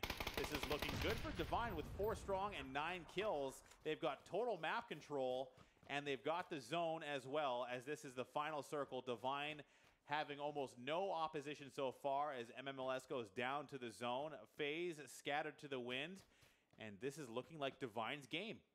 FuzzFace is getting the revival on Gempty, so that gives them 2 people to continue to fight this. But you can look on the minimap. Divine have 2 people right on their position. Yep. And FaZe, it looks like they're so preoccupied with OMG, who have been really loud but stuck in that single spot. Divine this whole time, though. They got 2 reses, too, there, did OMG. OMG, yeah, they're still 3 up, but this entire time, Divine, they're going on their own pincer maneuver that FaZe did to win out last game, and Jet dropping XXB again. I was gonna say, if Divine doesn't try and finish off FaZe, the Bush Hunter's going. Now only Yempty left standing, and it will be Divine finishing off FaZe, securing second place, and this is looking all Divine all the time, as OMG is trying desperately to survive, but it's just not gonna happen. Divine Esports take game number 2 with 14 total kills. Terrific game from Divine, but really for OMG, after being trapped underground for the entirety of that game, coming out and finishing off the Knights, that was a very nice second place finish. Divine, I mean, I'm going to put myself on blast, and I told you this after last game. They really they did not impress at all when they showed up at Starladder. Right. And so when I said after last game it was a good job, but can they repeat that, or was that just the nature of the position that they ended up finding themselves in? It looks like they can repeat it. They stormed down from that hilltop that, granted, they were left alone for the majority of that game, so they didn't have to fight for it, but they took that position, and they just executed on it, used that opening to take over the game once everyone else was fighting on the outskirts. They spread out. They had their own pincer maneuver with 4 still up, and OMG and FaZe, because they were both wounded by that point, really no way for them to fight back. A really nice game. Divine clearly proving to both of us that they have the capability to secure a game off the back of a good first game number 1 there. Really impressive game number 2. That's it for us for game number 2. We'll be back for game number 3, the last one on Erangel. I'm going to throw it back to the analyst desk. Pornosaurus, take it away. And there you go. If there's any more peak comedy than screwing up somebody's name, it's spamming Steam invites to the Observer.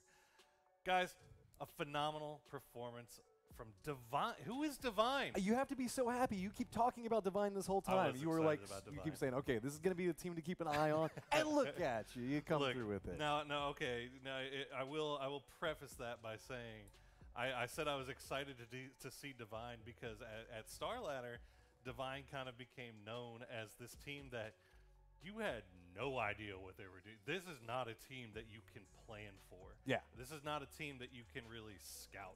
This is a team that's going to bomb you with 4 players for no reason at all. You have no idea what's coming. But today, this is 2 performances now. Look, this is a 14-kill first place, immediately following a 6-kill fourth place.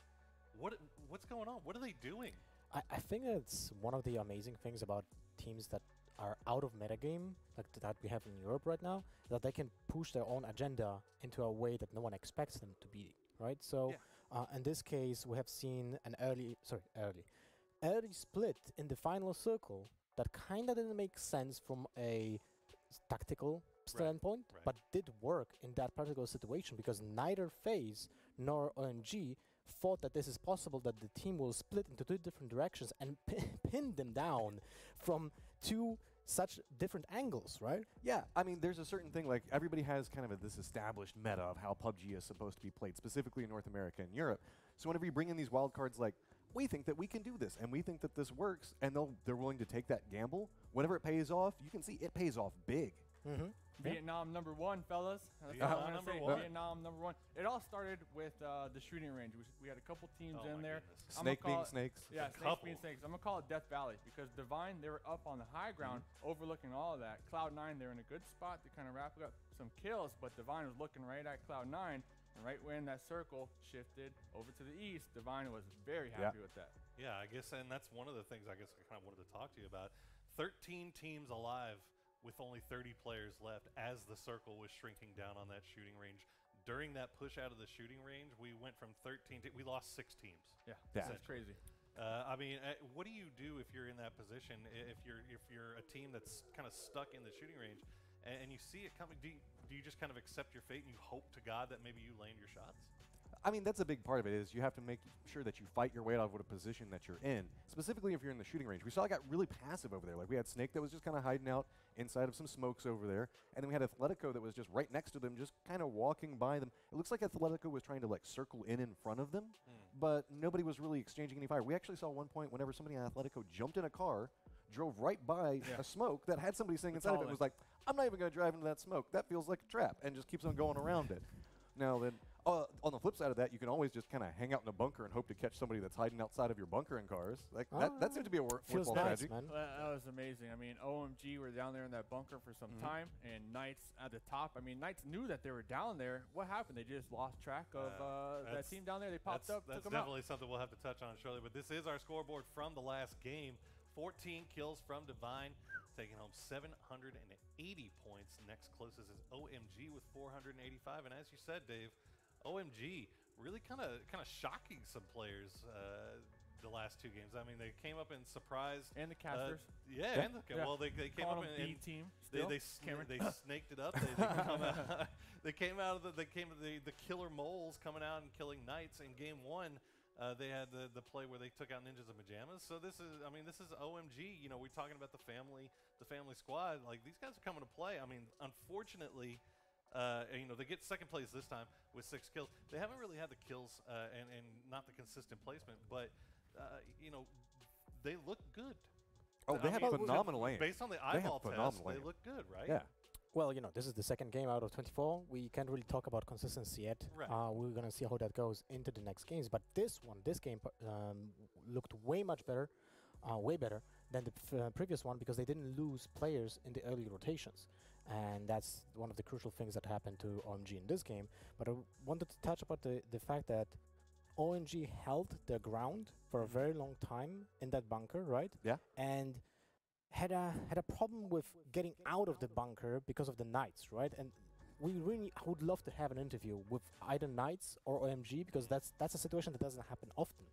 I'm surprised that we didn't see OMG just go ahead and push the rest of the way through on that. Oh, that's true. We saw so many people down, and there was just one person, and then they kind of opted away from it for a second. And the car was blown up. We got some map highlights coming in, presented to you by Secret Lab, and I know we were talking about some of these long rotations having to come out. That's another wild circle there up in the north central.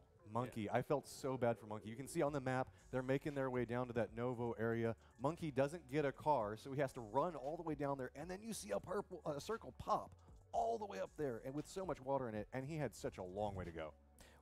You are pointing out the fact that the circle is not really favoring Vitality. Yeah. Although what happened is actually Vitality got super favored in the first rotation, and why? Because as you can see in the first save zone here, you have the river kind of cutting out the south part of the circle, and not a single team wants to be on the other side of the river because most likely one of those circle shifts will not end up on that on that river.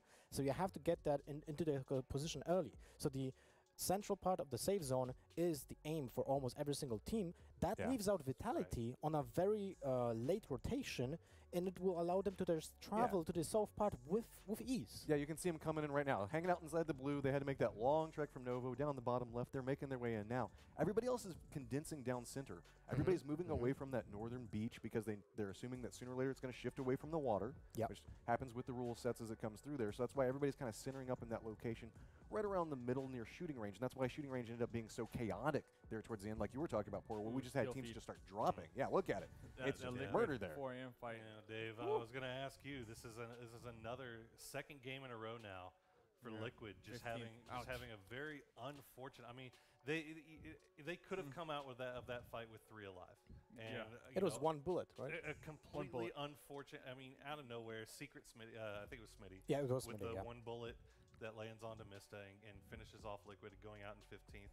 But I mean, and we talked about this a little bit, right, Dave? We were talking about last game how these are professional players. They're not supposed to tilt. Oh. But when you have this happen to you 2 That's games in a tilting. row, Yeah. I mean, what is your advice for Team Liquid right now? I mean, my advice, rewatch the VOD, number one. They have time. They have about 10 minutes to see what exactly went wrong there because it came down to Mista getting, I believe, three kills on the 4 AM. So they won that fight, but just the fact that they had only one member alive, something went wrong along the way. And, to come down to one shot from Smithy to wiping out that whole squad, just rewatch the VODs. Maybe the early transitions, Ibiza once again being called out first, second game in a row, killed, so that they're at a disadvantage right off the bat. They might want to transition together instead of sending Ibiza out there as that lone wolf to kind of scout because it's just not working out so far. Well, we do have updated leaderboards coming up right now, so let's take a look at the standings after 2 games. FaZe Clan still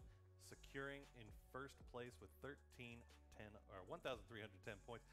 Divine Esports in second place, 1170, and everybody else kind of tailing just behind them. Navi not having the best game 2, but M19 still holding down that 3rd spot, and OMG and Cloud9 is still finding themselves at the top of this leaderboard. Are there any big surprises, any big shocks to you there, Matt? Well, look at this. We've got a very quiet Cloud9 that's been making their way up the leaderboard. They're in 5th place right now, but Atletico, we haven't had a chance to drop on a whole bunch. We kind of saw them do that circle and kind of get in a good position, but they're holding down a good spot in 7th place right now.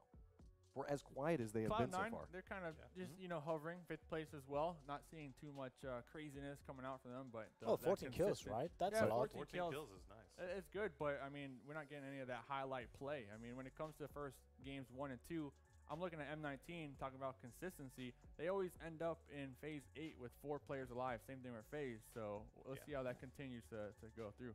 What's getting me though is we're talking about the top of the leaderboard and how surprised we are about Divine Esports. 20 Look, kills. Ghost Game and Liquid. We got Vitality in 12th. Ouch. 4 AM 13th. Liquid, Ghost Gaming, and then Vici. That hurts the The soul. Vitality, I think the Vitality seconds game was the call for a rotation into the death zone, where you just go with cars into the 5th circle, if I'm not mistaken, and ended up in just a shooting range, literally for every single team that was there, and just shot at Vitality's rotation, and it ended up Shadow being the last member in a shack for like the next 4 circles. Yeah. So Shadow actually gave away the position, though. I don't know if he should have shot at some of those members from FaZe, because right when he did that, we had Divine kind of take him out right after that. So I feel like Shadow could have gotten some more placement points if they would have just been a little passive. he still got a lot of placement points. placement for points. Vitality I don't know because if they could have needed got to take wide a little 15. He bought them a lot of space, to say the least. They would have gone down Well, really, Vitality really. coming in 5th place with 0 kills in that, so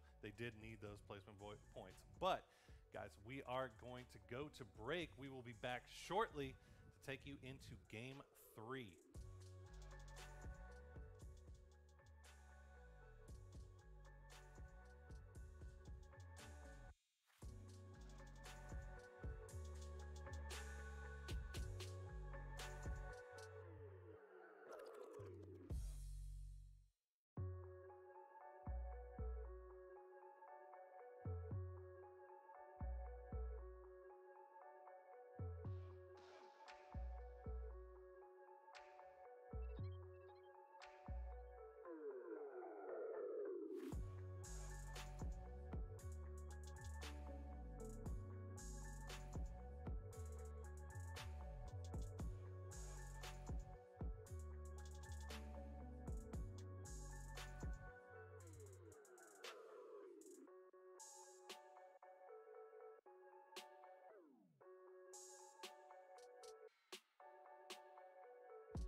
to survive is universal.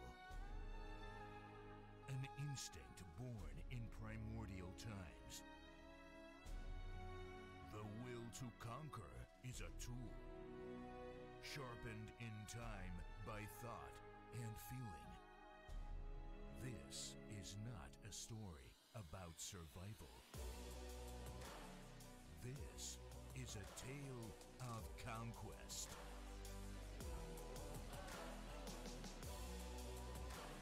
This October, live from the PGL Studios Bucharest.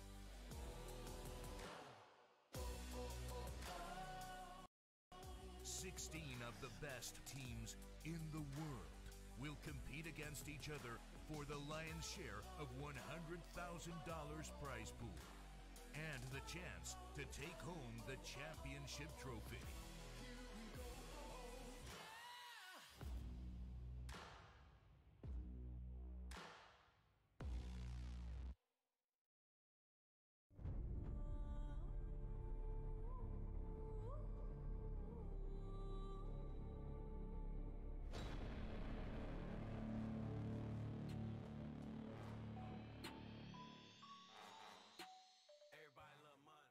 And guys, we are back just before Game 3 of the PGL PUBG Fall Invitational, brought to you with help from Secret Lab Chairs, HyperX, HP, Omen.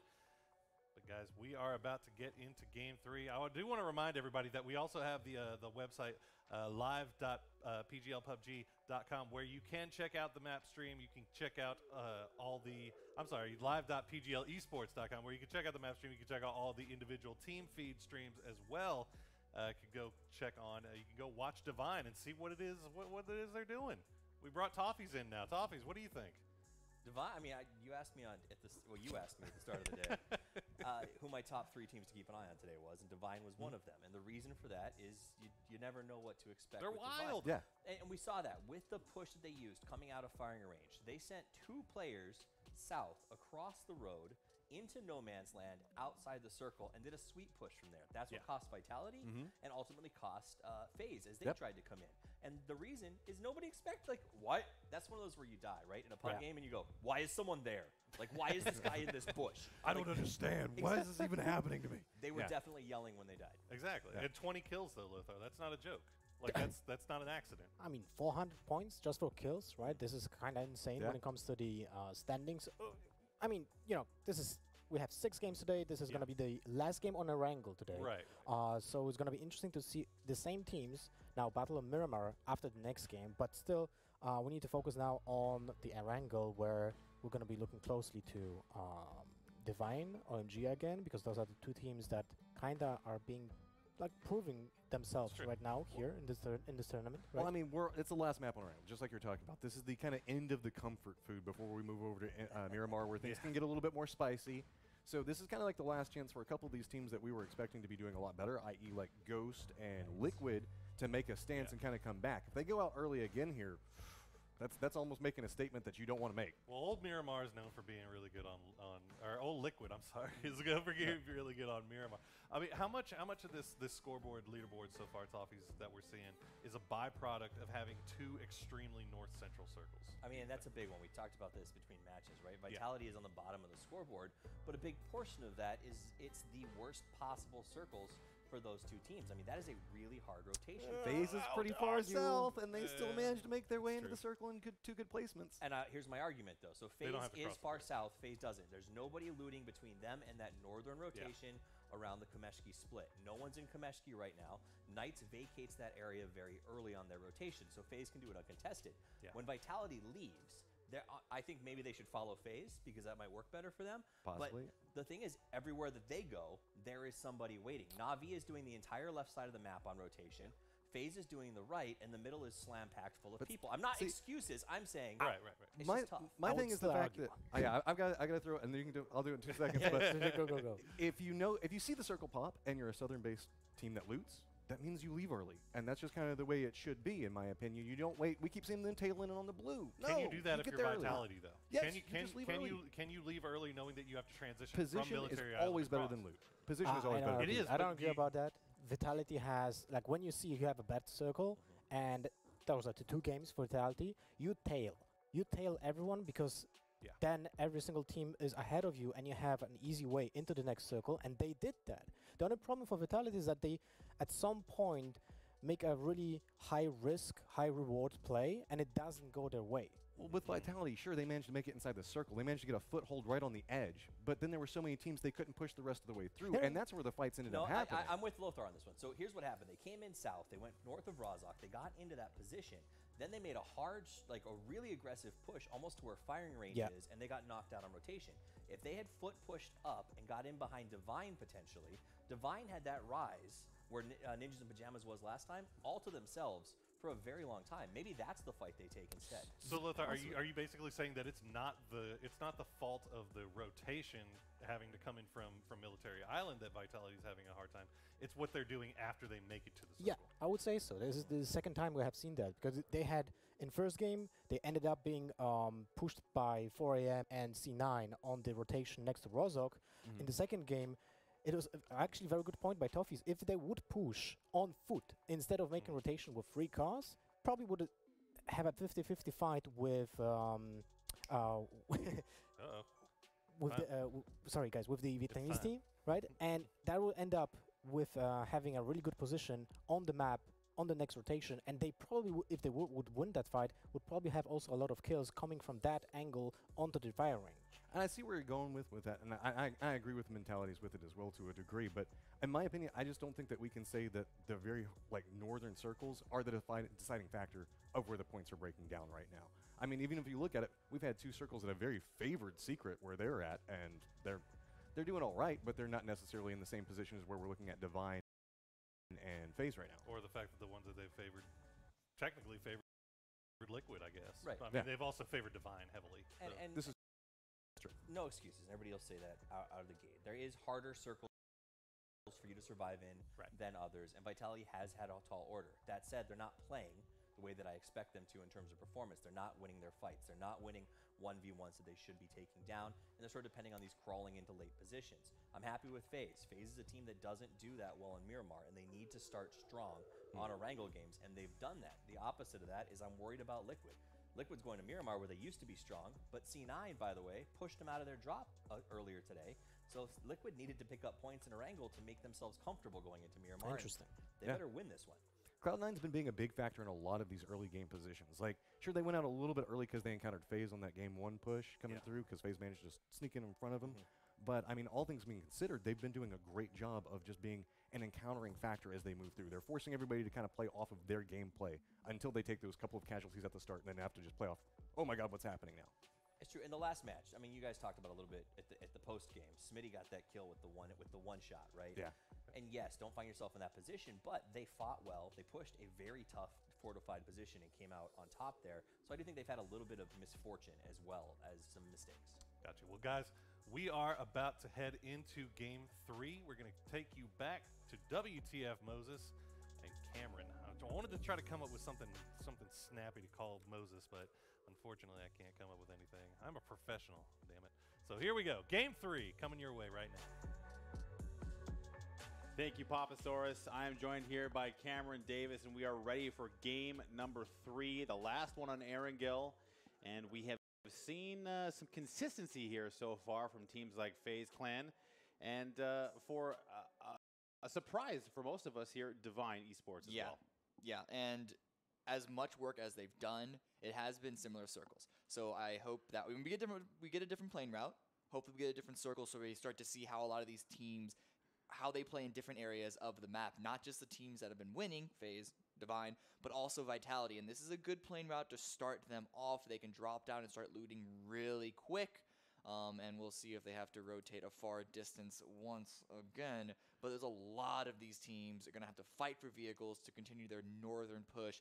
Secret going to Severny, even M19 and Liquid going to Yasnaya. It's going to be a rush for vehicles, this time for the northern teams. I think that Milta area is going to be a bit of a mess here as Ghost, Knights, FaZe, everyone looking to grab vehicles early. Even Liquid is in play there as well. Similar around the center of the map, like you just mentioned, Cameron, getting to the north side, especially for a team like Liquid who wants to get the S9 to get their loot going. M19 in the same position, so for Liquid and M19, finding vehicles is going to be the key here. Snake finding their vehicles nice and early. An interesting game for Snake last time around. I think we've seen from them, and we'll be staying around that southern eastern area. Milton North Circle would be my guess, but it's 50-50. That channel between the military island and the main island is a big factor. Snake had an opportunity the last game to kind of stand up and do something, but just opted to snake. I mean, it's in the name. I guess. Implicit. Implicit snakes. They're stuck with branding. Their playstyle is established. No control in that. But yeah, no, I'd like to see, hopefully in the future, they can recognize that what opportunities that they had when they look at VODs, either between the games or tonight leading into the next 3 days. Because we do have 4 days to make up mistakes and as well as establish the meta. Yeah. I know there have been some comments by myself as well as the desk on Vitality and the decisions that they made. And while we may have these like certain preconceived notions about what knowledge Vitality has as far as what's a good play and what's not, because of where the teams in the lobby are already held up on, each event, because it's completely new roster of teams, are gonna it essentially becomes its own meta. And so not just Vitality, all these teams, after the first couple of games on both maps, is when they start to recognize, okay, it's like, for example, it could be a very center-heavy meta compared to a edge-heavy meta. It could, like, different spots could be very favored from one event to another. And so it's all about being able to adapt to the information that you recognize after the first day. Looking at the map, this is going to be a reprieve for Vitality. Not being pressured into a northern circle is the best start they could have hoped for this game. I mean, it's been a bit of a rough ride for them so far. So for the relatively new squad of Yannick, Jazza, Shadow, and Monkey, they have the military base all to themselves, so loot should not be too much of a hindrance. They also have the ability to swing and get some of the compounds a little bit further to the south. Novo being left completely open, they could even transition around there. So Vitality now in a position where they have no excuse not to have a decent early game. And for a team like Liquid, arriving a little bit late to their Yasnaya home, Secret all the way far north. Now, they have opted to commit to the Severity loot strategy. They are all by themselves way up here, but now they're going to, in turn, have to start their loot late. Only 2.5 minutes remain before the circle starts to close. They're going to be on the fast side of the circle. And what I mean by that is on the short side of the circle, you can see on the bottom of the map, the circle will move slower. So Secret is going to be facing the blue a lot faster, the same position that Vitality was in the past. So if you're Secret, do you maybe rush this loot phase, or what's the strategy here? They arrive just before 4 minutes, so their rush of the loot phase is still going to be slower than most, if not all, other teams on the map right now. So what they want to do is just gear up as much as possible, and well, that's a gift. What a gift indeed. M19 gets a crate right on top of them. But yeah, so they just want to get as much gear as possible so that when they go into the circle, they're not going to have as much information. They're not going to have priority on getting a good position in the circle. They're going to want to have gear to be able to rely on because they're eventually going to have to take fights. But speaking of fights. I think M19 is taking some shots at McClutch, who also wanted the crate for himself, but no dice. This was my word with Atletico because they're so split off with each other. They still have the 2 in Gatka and then the 2 split west of Farm. In the previous 2 circles, it hasn't affected them that much. They've actually been able to get some rotation kills on their own against OMG. But in this one, 2 of the members are already inside the circle, which does mean they have a chance, an opportunity to have someone establish themselves in a compound first, but it also means that those players could get caught out, and we may see something just like that here. M19 already took some shots. OMG now rolling up as C9 not too far off on that. So McClutch and Heffa really need to make a decision. Do they want to fight for these positions or give them away and wait for their other teammates to eventually arrive with them? Atletico not being punished really for that split early so far. We haven't seen in the first 2 games. They've been 4 strong through the mid game at the very least. In the last game, they got kind of washed away in the mess that was the shooting range. So for Atletico, staying active here, they're actually trying to catch game. There's more than one person in that vehicle, I think. That's K-Mine +1. Does a little bit of a tail whip there and skirts past. So Atletico staying as active as can be as a one-man is Heffa as Cloud9 continues to rotate past. That was a lucky break. If there was maybe 2 there for Atletico, if they had stayed together, Cloud9 would have very quickly lost someone there. But for now, it looks like Moody's going to go one-on-one with OMG and get the upper hand as XXB will get finished off quickly. So Moody picking up the first kill of game number 3 here. Throws down the smoke grenade and gets to reap the rewards. Nice play by Moody. Cloud9 taking the hillside in this first circle. They are fairly close to center. Moody have to be careful here. The watchful eyes of McClutch further away, taking the pot shots, not landing just yet. So for Atletico, they've got a line of sight. They've got a decent hold here, but it's not going to be for long as VG is arriving on scene. VG, I believe, has 0 kills so far. Yeah. Along with Vitality, believe it or not. So the two teams still looking for their first kill of the tournament. As Bite Me Now is just cruising. He's headed right towards M19 as well. And Profi dead here, as far as I can tell. He will be finished off, so Profi going down. Where was Profi? I'm not sure exactly why. He must have been rotating. Maybe he crashed a motorcycle. We didn't see exactly what happened to him. But Profi out of position on the beach gets taken down by McClutch, who, by all accounts, might have made an amazing shot for all we know. So, unfortunately, Profi goes down. So, actually, the worry was, could Atletico hold down these spots? And they're even splitting it in a 1-1 split, not even 2 together. And it's actually been virtue of multiple teams rotating past the area in the same time that's helped them out here. Because if C9 weren't stopped by that kill in OMG, it is likely that they would have U-turned and had a 3v1 engagement on that compound where I believe it was just McClutch holding, or Heffa holding down in. But it's because everyone's been interacting with each other on their rotations. These two members of Atletico have been safe for now. They may not get away with it in the future once these teams review these VODs, but they can at least secure these 2 compounds for now, and their 2 teammates are still now rolling up. In the meantime, OMG also taking a good spot there next to the beach, and that's going to give them a good opportunity to immediately cross that channel if the circle does swing south onto Sosnovka Island. In fact, Na'Vi already rotating down there just across the bridge to secure that position. Not going to bother with this farm Milta center stack north of the bridge.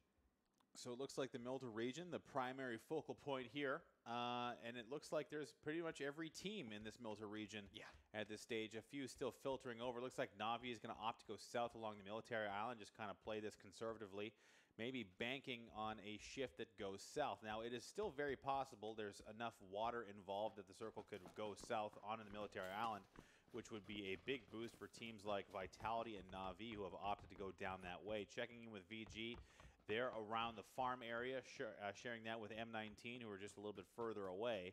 And this region is kind of precarious. You can imagine that if it does shift south, that's going to put a lot of pressure on these teams. Yeah. Cloud9 did lose 1 in rotation, but have found themselves fairly centered up.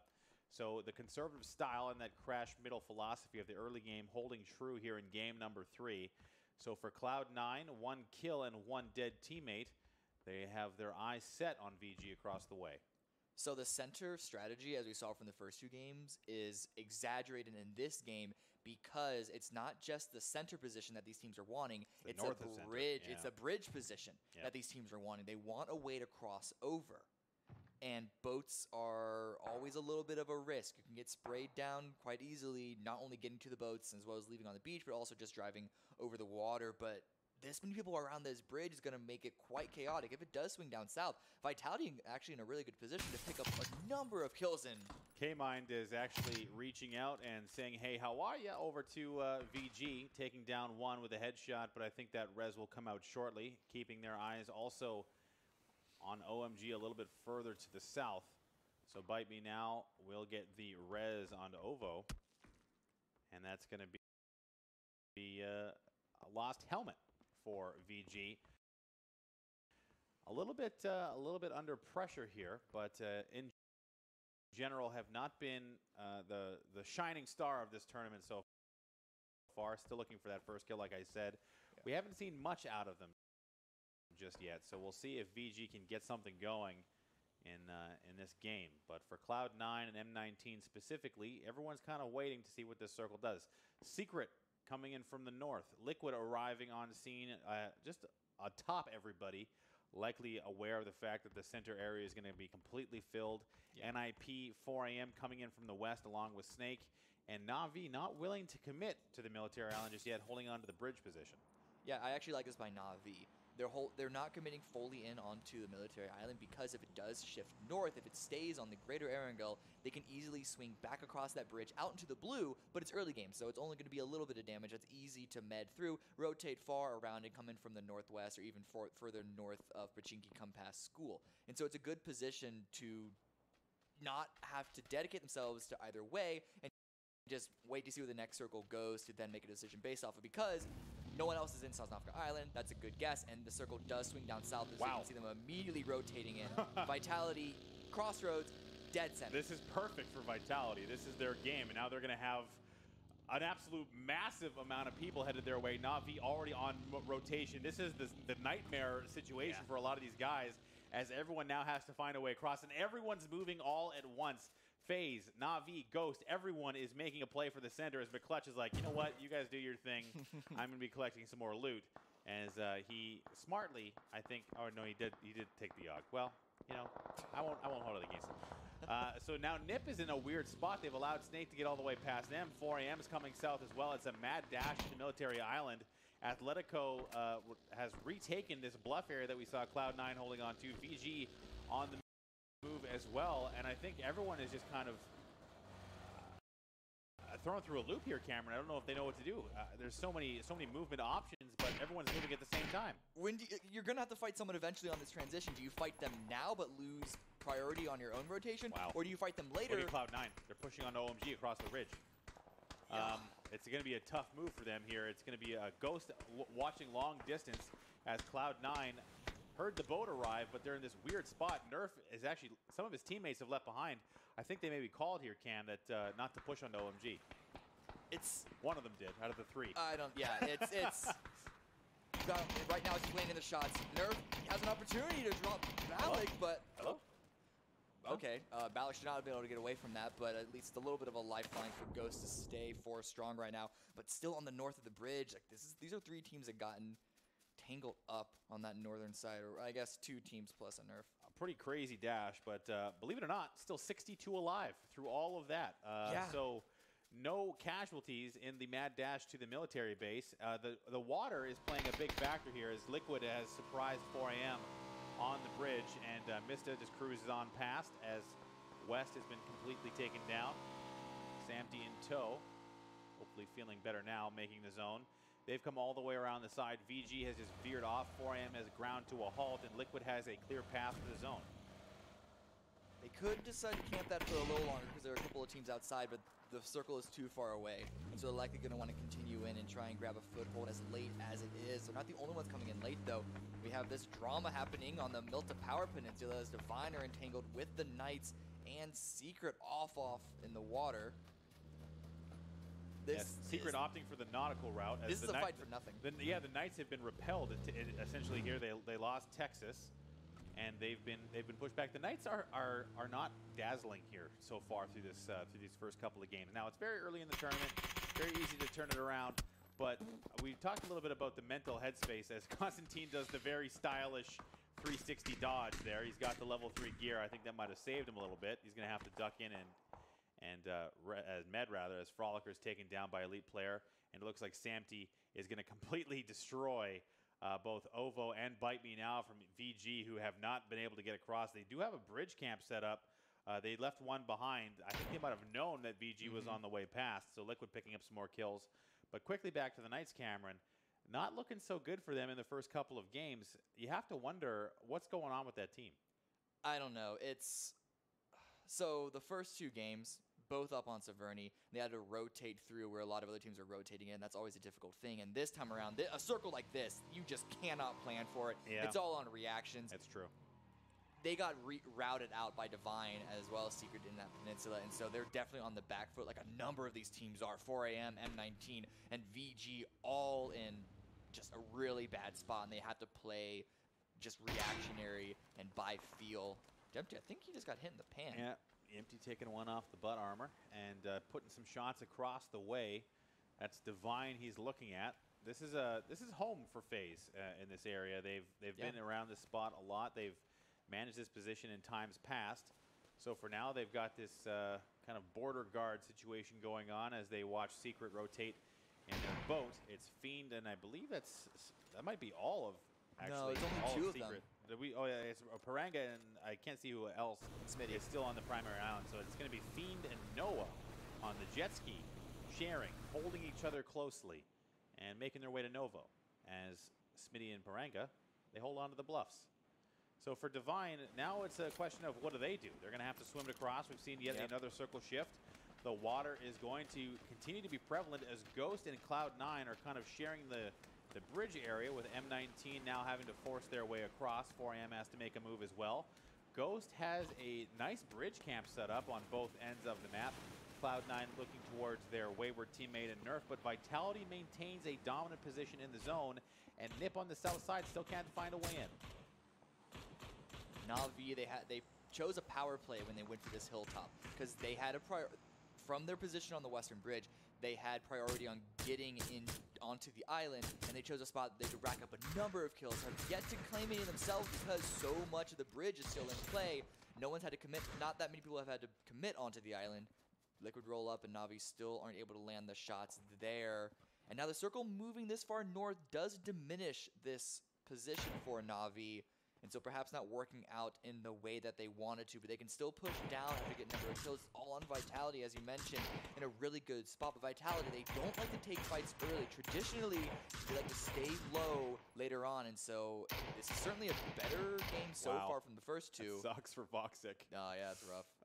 Knocks himself and then gets finished off by Nicky. You got to assume he was under fire. So you just mentioned Na'Vi's going to have to make a choice here. The circle closing once again. They have a decent vision here. They can see lots of what's going on below them, but almost just too far away to make anything happen as far as kills are concerned.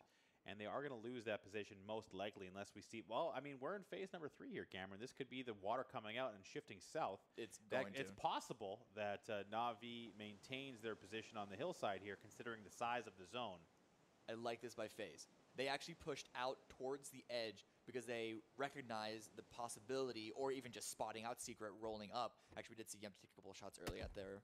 And so they're coming here to try and gatekeep them, to punish them as much as they can. They recognize that this quadrant of the map was relatively free, so they had the freedom to push over, lose a little bit of positioning as far as the center is concerned, to deal some damage to these teams and keep them trapped in Nova. The other two members of Secret are having to swim up, but it's a fight for the southwestern edge between Ninjas and Snake. Snake coming out on top right now. Gaxi is leading.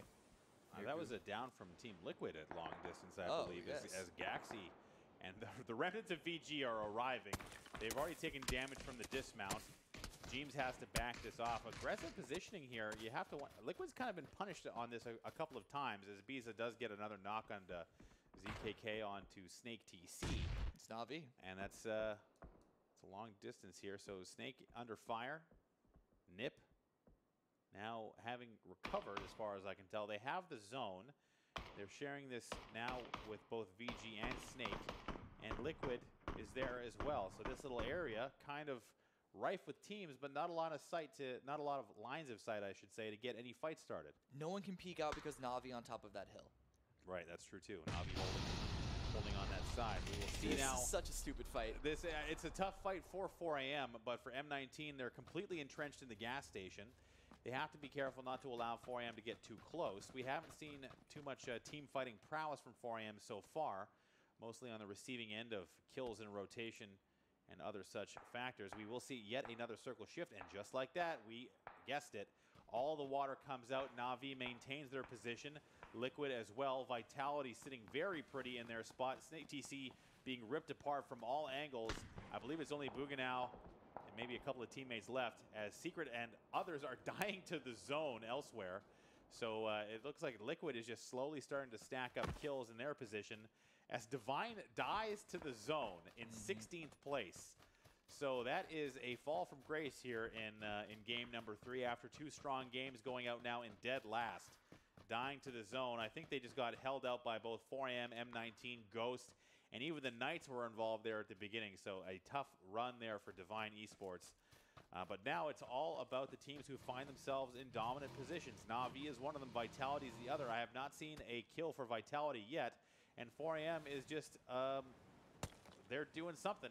So they agree with me. The fight with M19 is stupid because it was basically impossible for that position to be in the next circle, and so they're just trying to reroute around. It's going to be rough for them, though, because they still have to swim across that bridge, and K-Mine even already has eyes on them, and so it's going to be rough for them to even make it across before the blue finishes. Closing the blue, as you can see, it's already gotten casualties on Divine, and Secret is starting to deal a bit of damage. Ghost having to make the swim themselves as well, and so all these players that were unable to make their way across the bridge earlier on in the game are in a really, really rough spot. Vitality taking it to NIP elsewhere, I believe in rotation. Miracle is down, NBS the last man standing, and Vitality will pick up at very least their first kill of the tournament. Looks like Shade does take one away from them, so Na'Vi now on the, Vitality now on the board, and Nip not in good position. NBS has a dip to hold on to, but he is now all by himself. OMG across the way taking damage as well from Vitality. C9 being active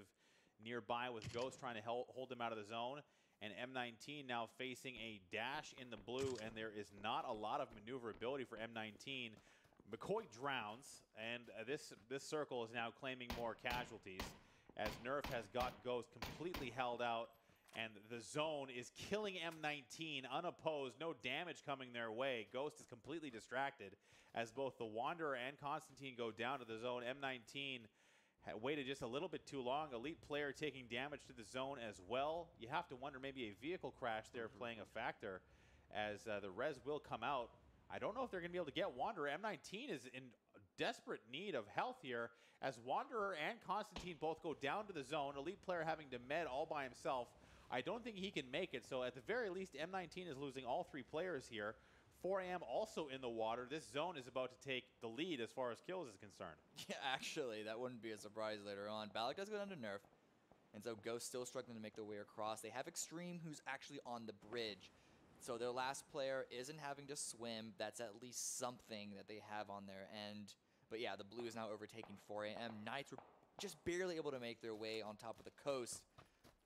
This whole time, Wow. C9, they're just taking all these shots. They're not getting all the kills. This is a disaster for everyone on the northern side of the bridge. They have full control now. Yeah, there's nothing to be done, really. So Cloud9 is actually relinquishing some of that control and backing away from the coastline. K-Mine still waiting to see if he can pick up some kills. Extreme 2G is stuck on the bridge. Example's making a mad dash, but I think he's going to meet death on the bridge by way of the zone or Extreme 2G. It will be Extreme 2G taking him down. Elite player stuck in the zone, and he will go down.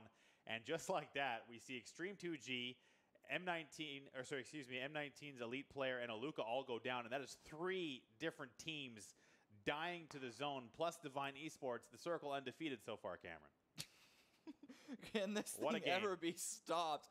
We get another shift down to the south. Thankfully, no more water is in it. No one else is in the water now that everyone's died. And so the 11 teams that are remaining, a lot of them are pretty strong. Very few are actually wounded.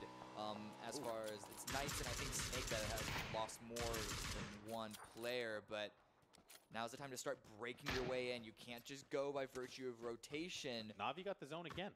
They did? Yeah, I mean it's nuts that they've been able to hold on to this as NBS is going to get traded out to Atletico. So that's going to be it for NIP as well. And quickly we are down to our top 10 teams here in phase number 5. Believe it or not, we still have 31 players alive. Neff is down for Atletico. Fuzzface crawling. Oh my God! So that is a vehicle explosion. Unfortunately, we just have to come back and see what happened there. But that was a touchdown, 3-pointer, whatever you want to call it. That came from the top of the mountain. You can see our observer showing us exactly what happened. That was from the top of the mountain down into the divot on top of Atletico, taking them down from a long distance as Fuzzface, the mountain goat, slowly making his way up towards Na'Vi. Yeah, Na'Vi, they need to be able to watch their flank. They can't be distracted by the center of the circle and all these kills that are made available to them. They spotted out the rotating vehicle phase, but do they know that Fuzzface and Yempty will be able to walk up close? Fuzzface trying to find an angle, hoping to use the vehicle as a distraction, as some bait of someone to peek out, but nothing's happened just yet. But FaZe, they can land these shots. They need to worry about Knights, though, because Knights are now coming back on their flank, and Yempty shouldn't be so focused on the hilltop. It's a high-risk, high-reward maneuver here from FaZe. They've decided they want to unseat Na'Vi. Actually, it's almost a necessity move here. Look at this around. Yeah, they're just trying to get up towards them. I think AC might have fallen a little bit. But OMG now holding out K-Mine, taking a couple of shots here. He's got the zone at his back. He's got OMG at his front. Moody on the wide flank. And I think K-Mine has just got no maneuverability. And Moody's stuck out in the zone. C9 maybe waiting a little bit too long along that coastal region. Facing elimination here as Moody stuck in the smoke trying to get a med off. He will get it. McClutch to his right. Moody's got almost nowhere to move. He's going to come out of line of sight from both these OMG frontmen as K-Mine gets finished to the zone there. So that's a unfortunate end to K-Mine. Moody's still receiving more pressure. And OMG has said they've had enough. They want to go clear him out. FaZe has made their way up the circle, or sorry, excuse me, up the mountain into the circle and find themselves interloped with Pokemaladoy and Na'Vi. And Team Liquid says, hey, how are ya? VG finishing off, or getting finished off by Liquid. Still 4 strong and quietly with 8 kills here, Cameron. Yeah, they've actually done a good job controlling the scraps in this area.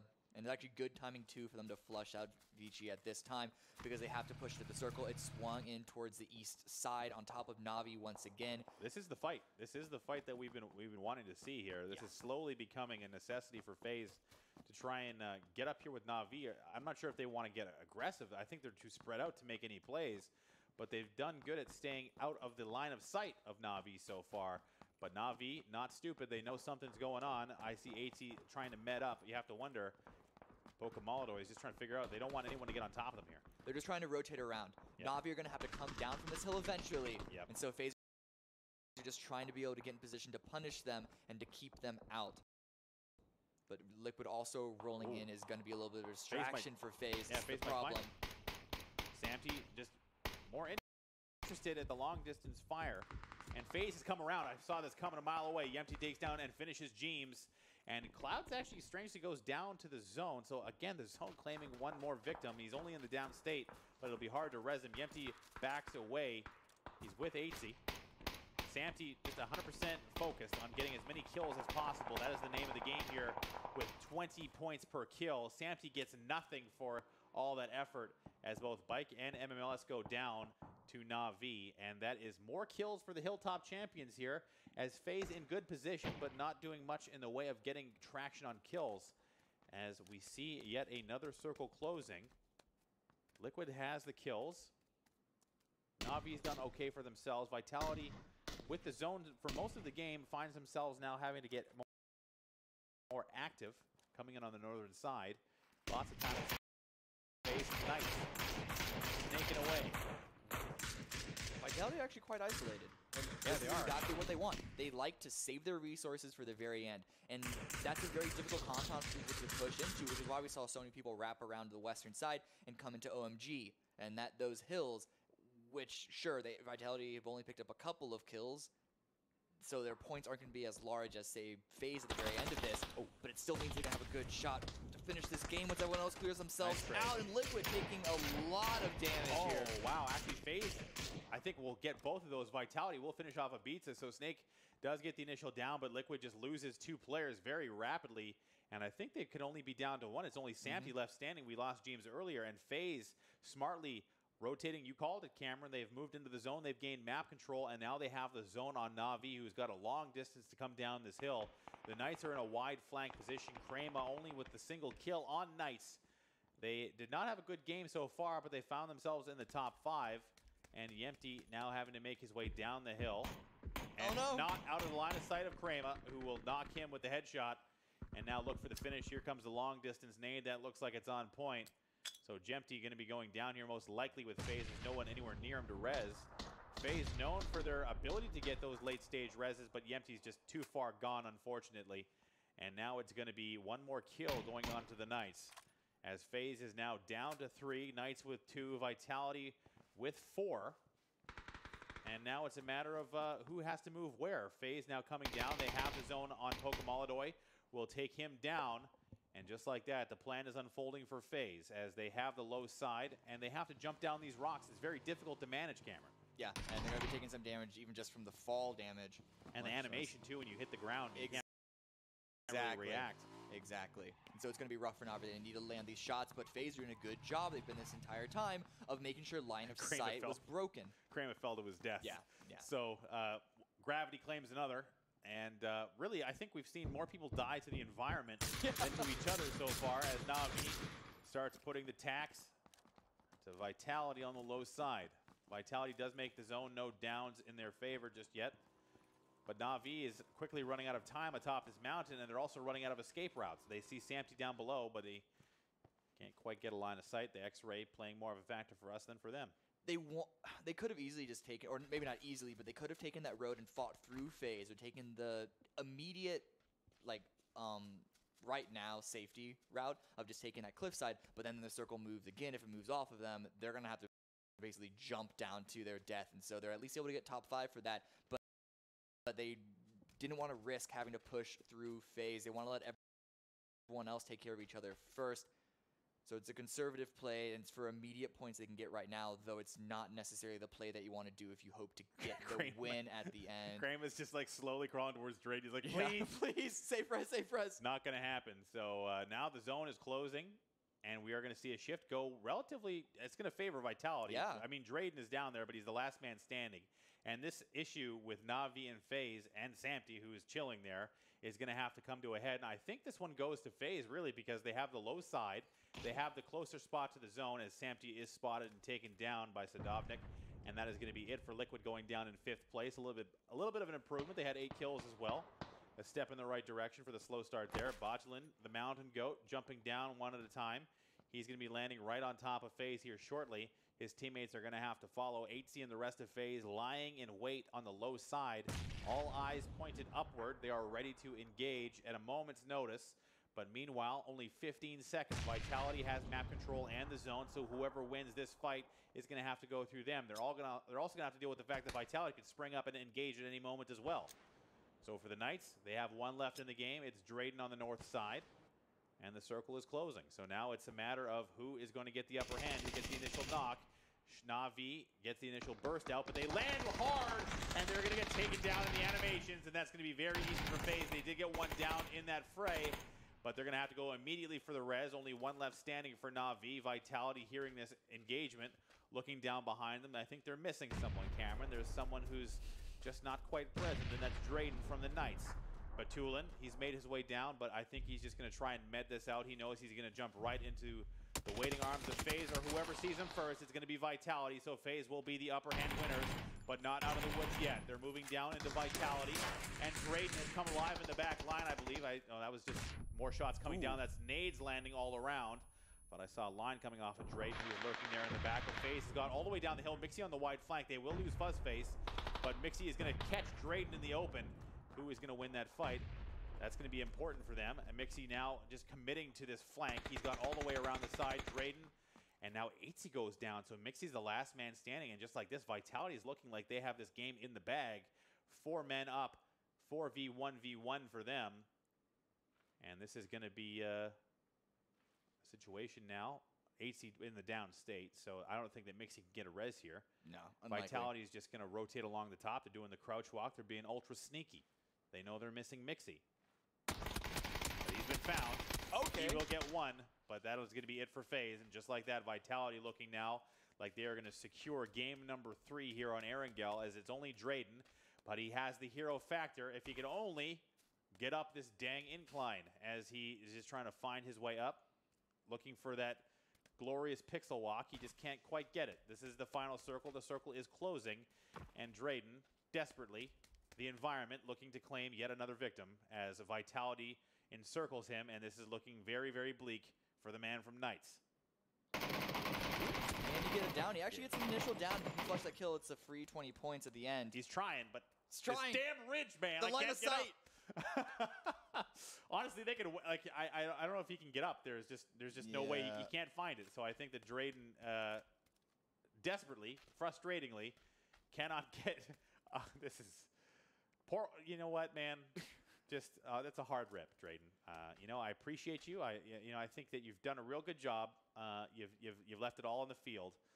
But this one is looking like it's going to be Vitality, as the zone is just going to drown Drayden in a wash of damage here. Any second now. Poor Drayden. That's a hard rip for young Drayden. They want the points. Vitality jumps over and grabs it. That is game number 3 going to Vitality. And after that, with 0 kills through games number 1 and 2, they will secure a victory with a decent amount of points here in game number 3. 9 kills, which is pretty on brand for Vitality. They controlled their space when they did, but they didn't overextend. They didn't take any fights, so they didn't need to. Granted, not many came their way, but that is right into their wheelhouse, so they can just slowly encroach in, and then at the end game, when other wounded teams come onto their position and have to fight them, it's like, hey, we've been here this whole time. We've just been chilling, drinking cocktails, and we have full armor, full ammo, and now we have the entire map. FaZe had a good opportunity there. I think they played it well. They played it very well. Yeah. They had a good opportunity to try and actually force off against Vitality, but Na'Vi staying on that hill, we saw what happened to the Empty when he actually overextended onto that. That was when FaZe tried to push forward, but Na'Vi was too much pressure from the backside. They were forced back into keeping Na'Vi out, and they did so, and they got a 3rd position from that, but Vitality had that win the entire time because of Na'Vi on that hill. I mean, that was a major factor. The whole terrain aspect was really a decider in that come down the hill for both FaZe and Na'Vi. Liquid was there as well. It was just a tough circle to deal with from start to finish. But that is it for Cameron and I here on the casting desk. We will be switching over to Avenger and Sato for the rest of the Miramar game. So for now, we will throw it back to the analyst desk. Homelessaurus, take it away. Thank you, WTF Moses and Cameron, for bringing us those first 3 games. Guys, another European win. Vitality, those are all European top 3, if we include Na'Vi top 4. So great win coming out of Vitality. Some good maths. Yeah, I mean, the maths are looking good. I mean, look, the strength is there. So, I mean, lots to talk about from that game. Lots to talk about. First thing I wanted to touch on, okay. Toffees, I know you wanted to talk about this in particular, but Na'Vi taking the radio tower whenever they had the option, whenever they saw that it was available, and the importance of that. Yeah, I mean, I think that we saw that hard shift to the south, and we had Vitality in a pretty good position over at Crossroads. Yeah. And it came down to, does Vitality drop back and take radio tower? And I think they had the option there, but third circle, you don't know if it's still going to stick a little bit north, and Na'Vi did the right thing. They snuck in from the south of the radio tower. They sounded it out. They listened to see if anybody was there, and they took it over. And it was a high risk a little bit, because if the shift, and you saw that, the second the shift goes away from radio tower, it's hard to get out. But it guarantees you a top 5, I think, in this situation, and a lot of kills, and Na'Vi got both of those. And there we go for our scoreboard for Game 2 there. You see Vitality coming in first place with 680 points, not a huge amount like we have been seeing in the first couple of games, but very, very decent for a team that has needed the points to go. And then FaZe Clan should be holding on to their first place overall standings with that second place finish. And the Knights coming in 3rd with Na'Vi in 4th and Liquid in 5th. Match'em, you think you were going to take a point there from Toffees talking about Vitality. The option, we were talking about, Vitality took the intersection, right? Na'Vi taking the radio tower. And then we also had Ghost, that was doing something that you hardly ever see Ghost do. I've never seen Ghost do a bridge camp. Now, I assume... We also saw Liquid do a bridge camp, or tried to pull off a bridge camp true. that time around. More successfully. But well, by not dying, yes, more successful. Yeah, I think the assumption is maybe that Ghost was trying to transition to where Vitality was holding. Instead, they ended up holding the bridge. No. It seems like they were making this play that they were going to try to hold the northern part of the eastern bridge, and then they were going to try to extricate themselves out after they get a couple of kills and make their way down. The problem with it is, not all the teams died, so they end up with a whole bunch of solos just kind of hanging around with them. They had Cloud9 just kind of sharing a beachhead with them for a little while. M19 was also over there, and you can see that a couple of people from Cloud9 managed to jump out, go to the water, try to get away, and I think it was, who was it that was stuck back on the beach there for a little while? No, maybe. There was just mainly a ton of teams that were surrounding them, so they couldn't ever get out of that position, and they already knew that the beachhead on the other side was claimed because they got stuck in that fight for so long. So they were just kind of there to, as Moses was saying, just kind of feed the blue at that point because it was so hard to get out of that position from there on out. Yeah. Well, I think the MVP was blue. I mean, they racked up something like 120 points in this game on its own, but it's all about hesitation. Drayden did it in that end circle. He waited too long to slide around the outside that little ridge that he was hiding on and couldn't get out. I think Ghost had the same problem. They just had it in a little bit earlier. Well, you can kind of see it on the map right now with the way that the circle plays. You got Vitality that's holding down that one choke point, waiting to see if maybe somebody comes across the bridge. And then everybody else is just looking for maybe some boats or some way to get across that beachhead. But so many teams have already kind of gotten in this position. This is going to be the point where Ghost makes their way down. You can see Cloud9's right next to him. Ghost stops to start trying to take some of these fights, thinking they can get some of these kills, and they just get caught. Well, I did want to, Lothar, we were talking about FaZe, how FaZe keeps ending up there in the final circles, kind of in the middle between these two teams. Look at this. They taking the boats down to get down to there. What do you think about FaZe's performance so far today? I mean, it's impressive as almost always. It's kind of insane when you consider, like, you know, a lot of people are saying battle royale games are RNG heavy and so on, but somehow FaZe, when it matters, like, they really pull it off. And it's so far when they had 3 games out of 24, but if they pull it off such a consistency almost every single game, that's almost a guaranteed win of the tournament, right? And it's I would say they find the best spot percentage-wise in every single game, and that's really high-level IGL.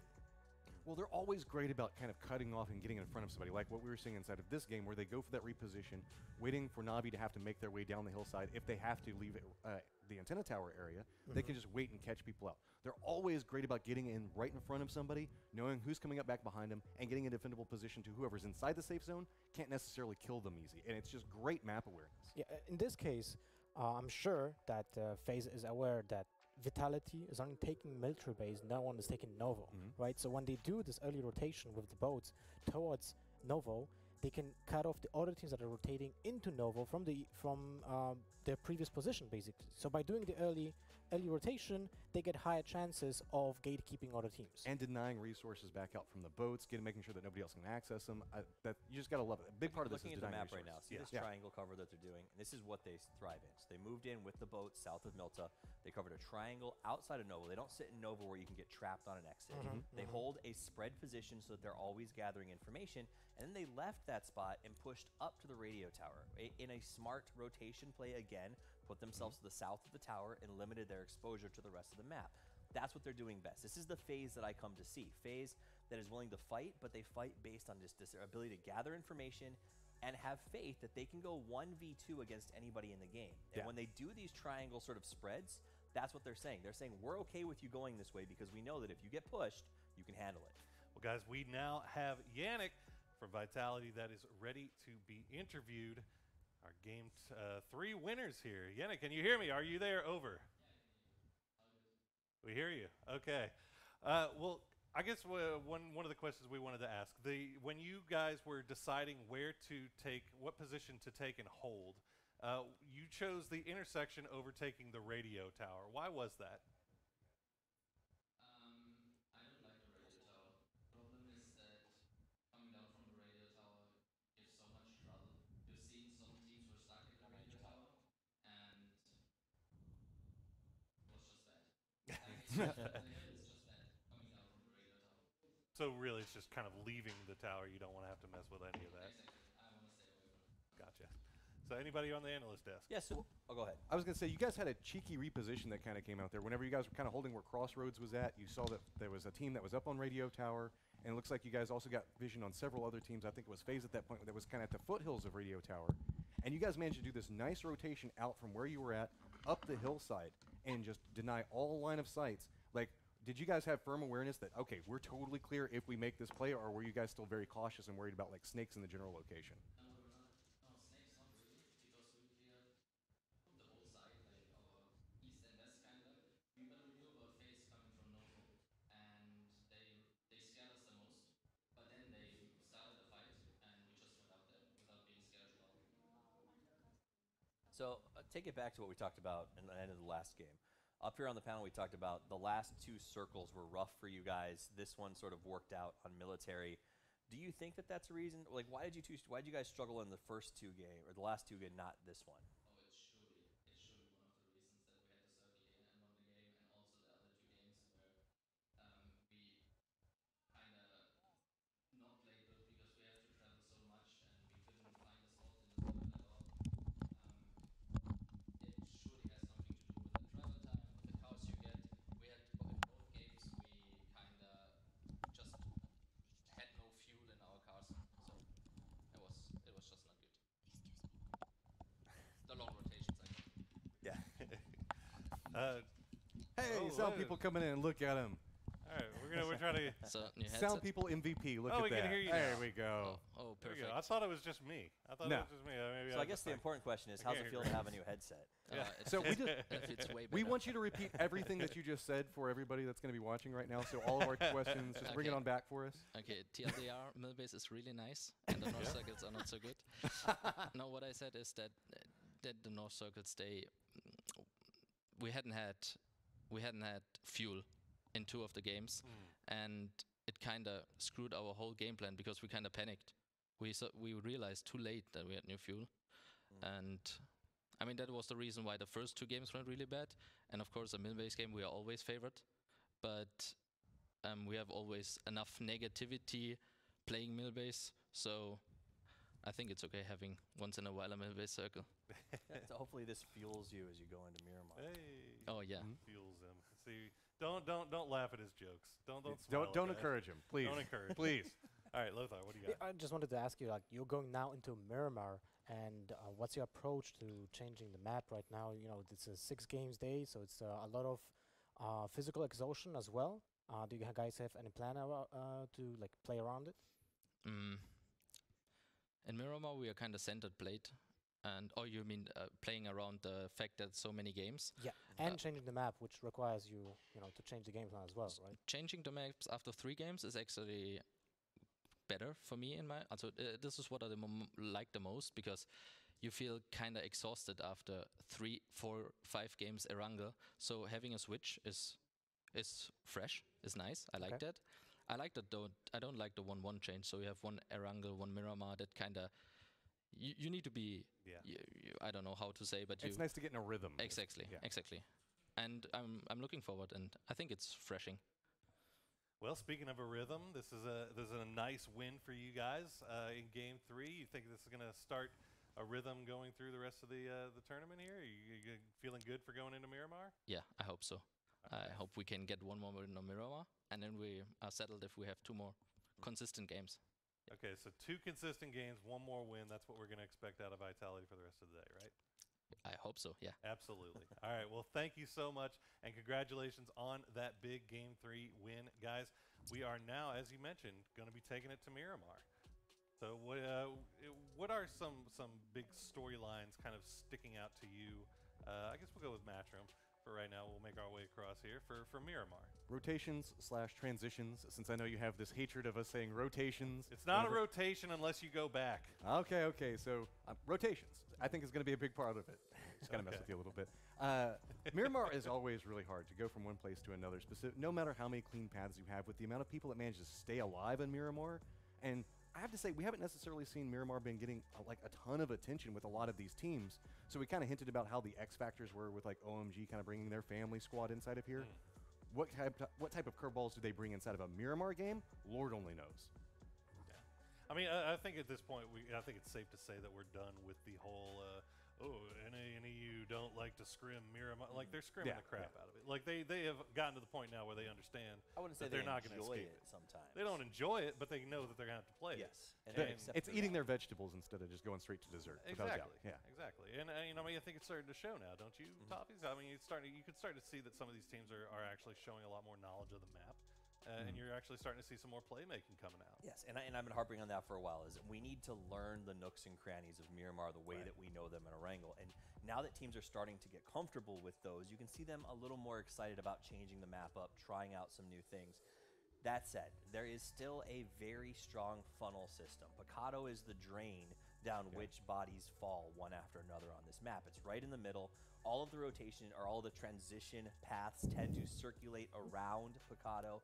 So that's a big key for me. And the key for today is who gets Picado, C9 or Liquid. Liquid is a team that used to be called Liquidmar because they did so well there, but it was built off the basis of them having Picado. Yeah. Well, we do have a lot of questions going into Miramar, but right now, let's see if we can answer some questions about our standings, as the leaderboards should be popping up on your screen. And there they are. FaZe Clan, as we said, still holding down that first place position. Divine Esports still in second despite coming in 16th in that game 3. Vitality now shot up the leaderboard up into third with only 9 kills. Meanwhile, OMG and Navi and M19 rounding out the top 6 with Cloud9 just on the outside there. So what are you thinking about these leaderboards here, Lothar? Well, from 12th to 3rd, Vitality stood up in the leaderboards. Although, of course, this is the 3rd game out of 4 days of competition, so it doesn't really matter much right now.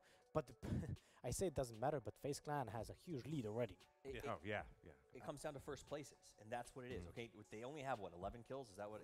Yeah, 9 kills. 9 kills. Versus 9 kills, the next but two. they only got their 9 kills in game 3. Right. So the first 2 games were rough, but having 1 win with a decent amount of kills can get you all the way to 3rd.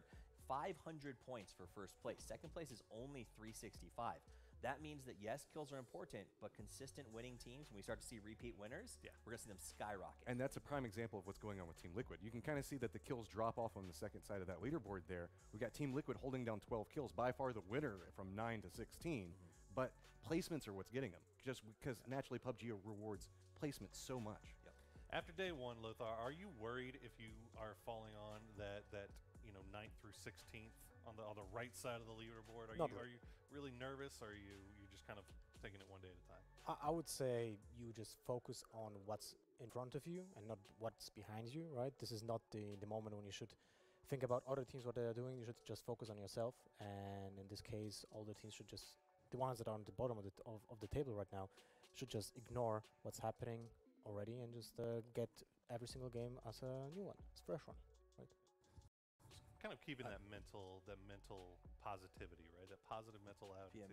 The PMA, man. The PMA. You got to keep that positive mental attitude. Well, guys, we are about to throw it to break. Again, we are going to be back very shortly with Game 4, where we are going to be moving over to Miramar. But until then, we will see you very shortly.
Been a real since my birthday. Stunning on my classmates every first day. By my graduation, I had took off. Candy paint looking hard, leather still soft. Let my main count the money right.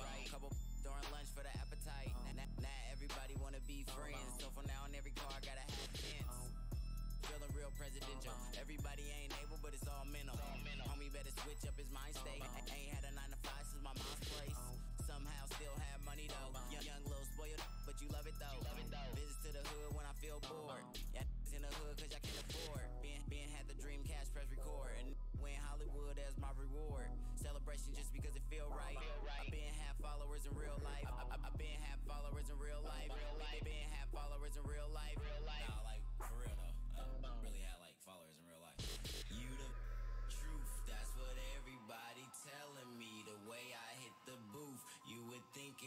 a felony. You do not speak the truth. That you cannot sell to me. You know I speak the truth. That's what everybody telling me.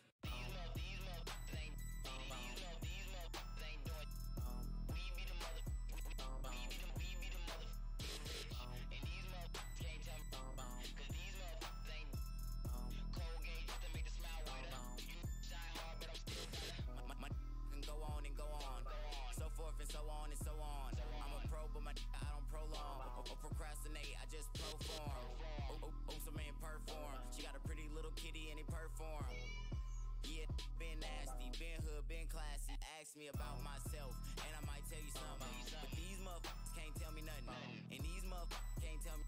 Still the cool green with the ink skin, been connected, little been linked in. Like I said, I pre-foreign, y'all just pretend.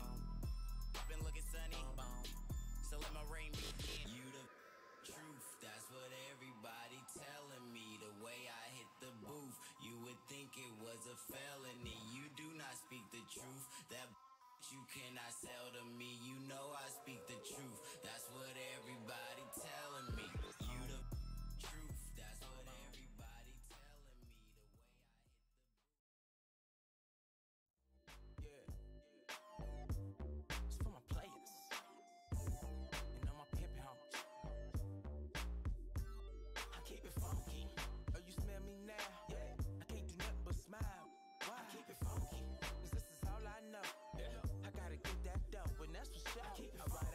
Right out to the west, that's the hideout. Seen the police hit the corner, put the blunt right out. Now I'm about to hit the showers, then go have a night out. Nothing can change your life once you lose it, not even white out. Now slap on the speakers. Keep it funky, little. Yeah, I'm telling you, that's what life's about. Now here we go again.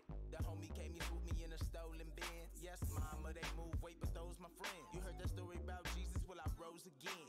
Players gather up, let those attend. And don't do nothing but watch me and pose for them. My flow is raw and dope. These cough off my rhymes, I put art in a choke. Flow harder than a man with one hand trying to put his arm in a coat. And just in case you forgot, I do it all for the dough. I keep it funky. Oh, you smell me now? Yeah. I can't do nothing but smile. Why? I keep it funky. 'Cause this is all I know. Yeah. I gotta get that dough, and that's for sure. I keep it funky. Oh, you smell me now? I can't do nothing but smile. Why? I keep it funky. 'Cause this is all I know. Yeah. I gotta get that dough, and that's for sure. I stay with one, maybe two, maybe three, maybe four. But if you see me in your street, say what up though. You know I'm cutthroat, know I'm up though. Test the kid, I guaranteed I don't kick in your front door. Why you flossing wearing all them chains? 'Cause I'm a rich, you probably gon' spend some money on that little trick. And she gon' bring it all back to daddy. 'Cause I'm a and I'ma always give you that real funk, you know. I'm hopscotch from country to country on everything. I need my money. If this ain't funk, then what's funky? Can Marley Hart like cold water. Started your daughter like 21 Savage. I'm leaning, I used to be active. From the front and the back. Average, you look at that. Ain't nothing wrong. We're keeping it funky. Hey, all I need to know. Gon' give me my money. I'm only Keep it funky. Oh, you smell me now? Yeah. I can't do nothing but smile. Why? I keep it funky. 'Cause this is all I know. Yeah. I gotta get that dough, and that's for sure. I keep it funky. Oh, you smell me now? I can't do nothing but smile. Why? I keep it funky. 'Cause this is all I know. Yeah. I gotta get that dough, and that's for sure.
survive is universal. An instinct born in primordial times. The will to conquer is a tool, sharpened in time by thought and feeling. This is not a story about survival. This is a tale of conquest.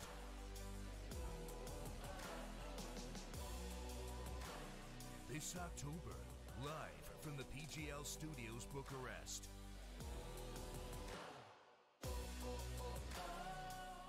Sixteen of the best teams in the world will compete against each other for the lion's share of $100,000 prize pool and the chance to take home the championship trophy.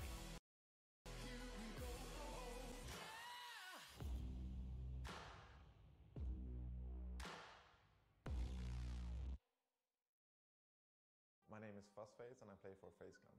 I'm from Sweden, a little bit south of Stockholm. It's a little bit smaller town, around 100k inhabitants, so it's not that big. It's very cozy and a lot of nature. I kind of like it. What I like the most about PUBG is a lot of the strategic aspect of the game, which is of course in a lot of different games as well, but I really like the type of strategy that you have to utilize in PUBG.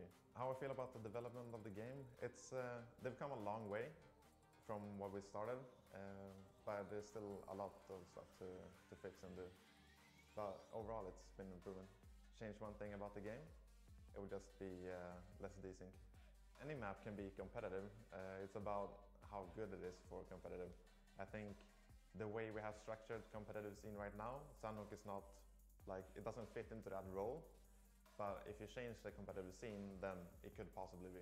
The most important thing for a team when you're fighting is probably the comms, so that you know what your teammates are doing and what they want to do. One of the things that we really like about our team is how adaptive we are, and we're comfortable doing passive things or really aggressive things, and just making decisions on the fly. Favorite weapon is probably the Mini. I really love it, and it's so good on long range, so yeah, Mini. How we prepare for a tournament is mainly us playing competitive things. Scrimming in this game is really difficult because you can't always have full teams. As in other games, you just need another team to play against, whereas here you need 16 teams. So just playing as much competitive as possible. The level of other teams participating it's always a lot of good teams, a couple that are underdogs, I would say. But overall, it's good competition. Our favorite drop zones is obviously Milta Power, where we always drop, and then Monte Nuevo and Miramar. It's not really based on that it's a great spot, it's just that it's ours.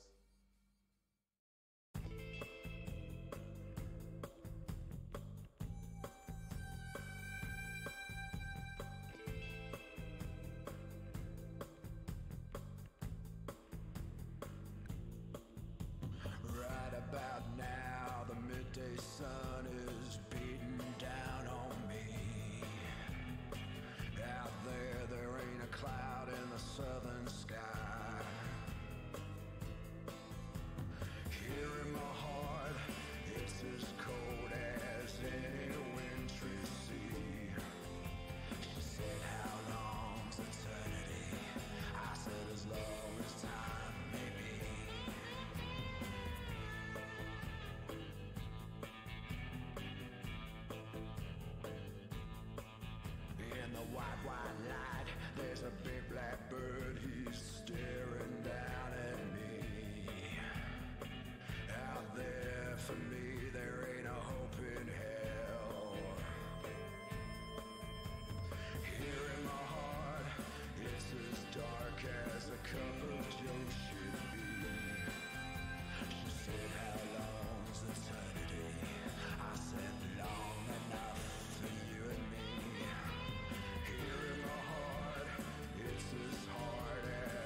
My name is Jeremy Linksy Jones and I play for Athletico Esports. My hometown is Hamilton in a little country called New Zealand.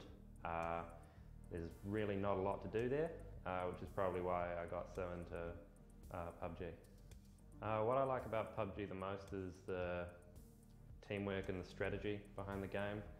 Obviously the shooting's pretty fun as well, but I really like going a bit more in depth in games and having a bit more work put into them behind the scenes. The development of the game has been a little lackluster, especially when it comes to Australia and New Zealand. Like it's not as bad in America or Europe, and they're still bringing out new content, but I feel like a lot of the new content is just to mask a lot of the bugs and the errors that they have that they still need to fix, but I'm sure they'll fix them eventually. If I could change one thing about PUBG, I'd probably change the recent patch to the blue zone to make it visible once you're in the zone, but not so visible when you're outside running in. It just seems like a bit of an unfair advantage for the people who are stuck outside of the zone. I don't think Sandhock will ever be a competitive map. I think it's too small and it's just too easy to be third-partied by other teams. The most important thing for a team when you're in a fight in PUBG is communication and being able to rely on your teammates, knowing that if you're going to do something, your team's right there behind you and knows what to do. My team's strength is our camaraderie. Like, we all love each other, we all get along really, really well, and we've been together for quite a long time. We never get angry at each other. Any issues that we ever have, we just talk them through and we fix them on the spot, and it just allows us to focus on the next game and how to perform. My favourite weapon is the Kar98 sniper rifle. I just love using the sniper at long range. My team and I have prepared playing against Oceanic teams and Asian teams in scrims. We haven't really got the same infrastructure as America or Europe, so we're a little bit behind and we're going in a little bit blind, but I mean, going in blind can also be a strength because the NA and EU teams don't really know much about us as well, so they don't know what to expect. I think the level of the other teams participating in this tournament is very high. I think it's one of the best lineups I've seen for a PUBG tournament in a long time, and I think it's going to be really, really tough to prove ourselves, but I think we're ready to do it. My favourite drop zone in competitive is mill to power, but FaZe are going there, so we're probably not gonna do that because we kind of want to have a chance. But outside of competitive games, I like going boot camp on Sandhock or dropping Pachinki in a wrangle. I'd just like to give a big shout out to all the people who are supporting us back home in Australia and New Zealand. We're going to try and win this one for them, try and get Oceania on the board a bit more. Hopefully we'll get a bit more recognition that we deserve.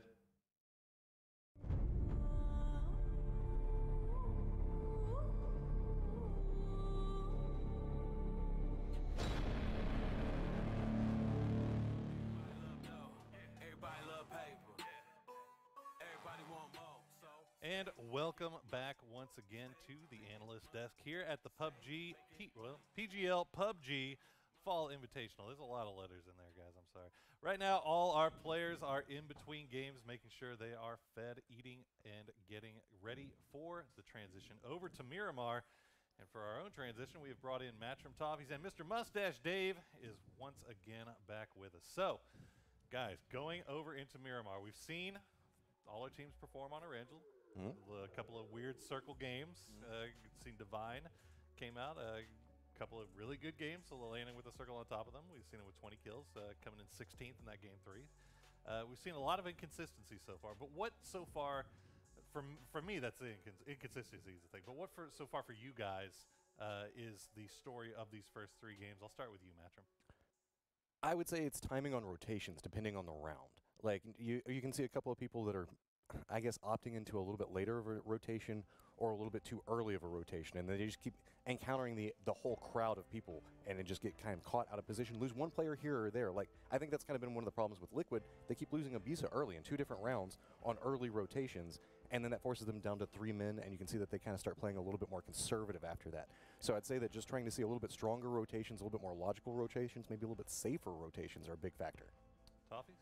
I mean, I think it's teams that we expected to do well there. Some have, you know, in the case of FaZe, but teams like Knights, Liquid, thank goodness that Vitality got a circle there at the back end of the first 3 because they were struggling they didn't seem to perform as well as they needed to have the confidence going into Miramar. And Miramar is a place that is like the Wild West. I expect teams like C9 to do a little bit better here, but some of our teams like Knights are going to struggle.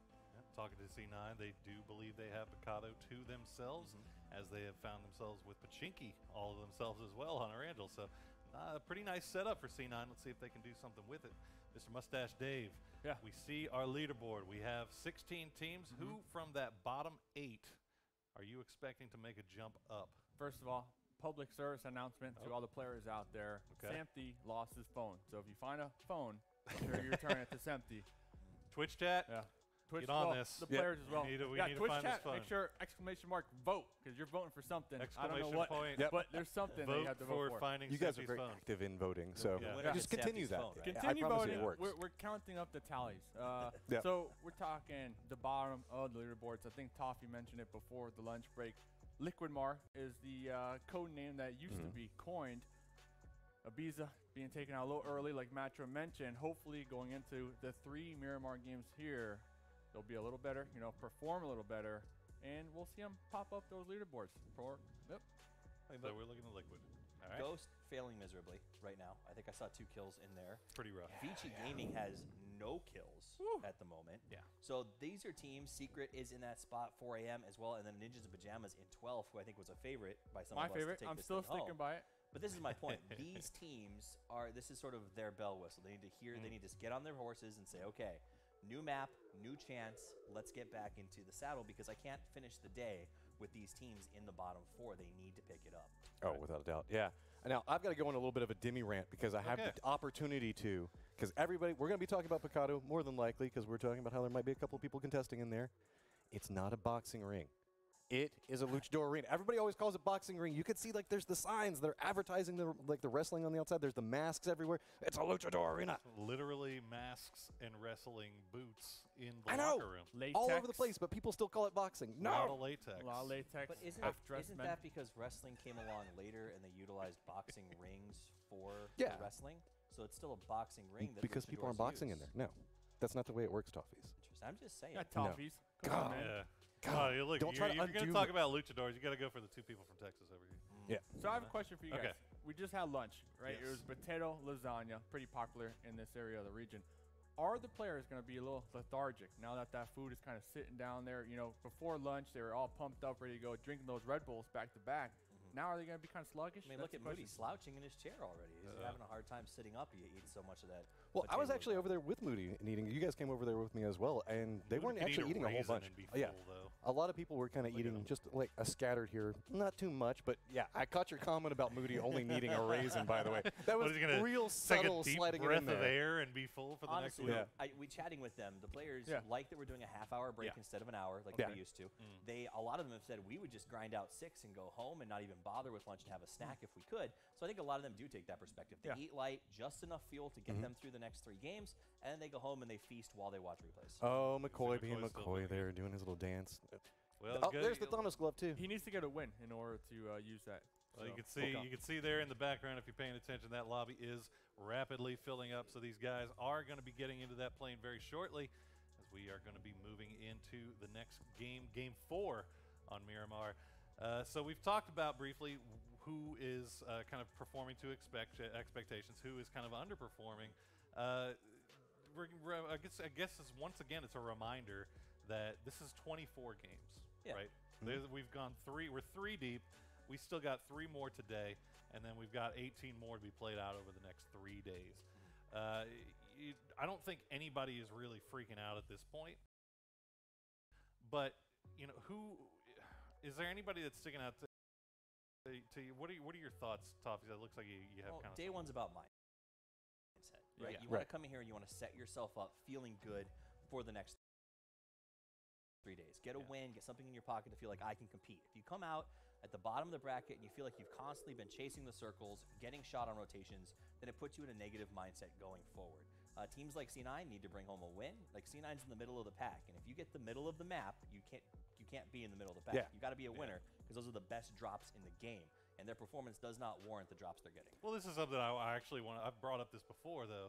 we always talk about how important the middle of the map is, right? Pachinki, Picado, how great of a spot that is to drop in loot. What team has ever dropped in those spots that has consistently won tournaments? I mean, Liquid won the last one they played in out of that spot. Out of where? Out of Picado? Picado. But I mean, and I guess he has Naya as well a little bit. But I mean, Well, it's tricksy. Have you seen anybody win consistently out of Pachinki? It's one of those things that if you actually end up dropping towards the middle, like we commonly see Method go for that position, and they usually do pretty well. Like they come in like at least like the top 5 to 10, somewhere in that range. But whenever you have the center of the map, and you always end up with some form of circle favor, so it's really hard to go, okay, when is this moment to move? Because you have to assume that you're surrounded if you wait too long, and if you just kind of go too early, you can catch people that are just kind of still at potentially a looting phase or moving to somewhere that you were already wanting to go to. So you end up going, okay, it's safe here, I'm in the middle of the map, and you just kind of overstay sometimes. That's kind of the danger of those two locations. Dave, what do you think? Yeah, middle of the map. Not Pachinki, but Raw Talk right near it. Divine dropping there the first 3 games. They got a 4th, a 1st, 16th. I'm going to like wipe that one clean for my boys from Vietnam and forget about it. But, I mean, it's been working out for them fairly well. They're getting a lot of points, surprising a lot of people on the panel and the viewers, I'm sure. Absolutely. So hopefully, maybe we'll see them, Divine, drop center. I'm really intrigued about seeing where OMG is going to go. Since we're seeing the family team, i.e. like we're seeing 4 other players than what other people are used to. We don't have the Lion KK and all those guys here. I want to see where they're going to go, and I want to see how they're going to mix it up. They've been playing some cool mind games. Yeah. All right, and last thoughts, Stavies? I mean, it should be interesting. I think the middle of the map's going to be something to keep an eye on, especially as we go into Miramar. But it's not about staying, like you said, Matt, where you land. It's about doing things like Liquid used to, which is loot fast and then move to a compound in a better spot right away. So fast rotations will be king on Picado. Loot and scoot. That's what Dip the it. boys call it. Scoot Loot and scoot. and boogie, baby. Loot, scoot, and boogie. Well, guys, we are going to boogie on over to WTF. Actually, no, not WTF. We got new casters in. We got new casters. We're transitioning to a new map. We have Avenger and Mr. Sadakis that are going to bring you all this hot, spicy Miramar action. Boys, take it away. We will indeed. I've worn my greatest Divine Esports cosplay. I like you're it. just chilling out. Yeah, I'm just chilling. No cosplay. I like the cosplay though. Thanks. So you I just straight need a up fan lightning there. bolt, and then Well, we're all here. good. We're here for Miramar. I'm fairly excited. Obviously, a lot of these teams haven't played that much. It's obviously the map that's the second map. It's the players haven't been playing that much too on it, but. We started with a nice plane, go over Los Leones, over to Campo Militar. The western side is kind of open, as the guys talked on the desk. Kind of excited to see where these guys drop, but obviously this is the first time that all these players have been playing against each other or are playing against each other. But there are some teams that want to contest. I see right now Cloud9 actually going for Kado, and Liquid is not going to go for it. And and Liquid's actually going to go for a bit of a split. Look at James, completely by himself already. So that's a complete change of pace from Liquid's perspective. Yeah, they usually go Picado, but Cloud9 have contested them in the scrims and taken it from him. I had the pleasure of standing in for them yesterday, and they actually went for this and found out that they got extremely fast looted up, so they can rotate a lot faster than if they go from Picado.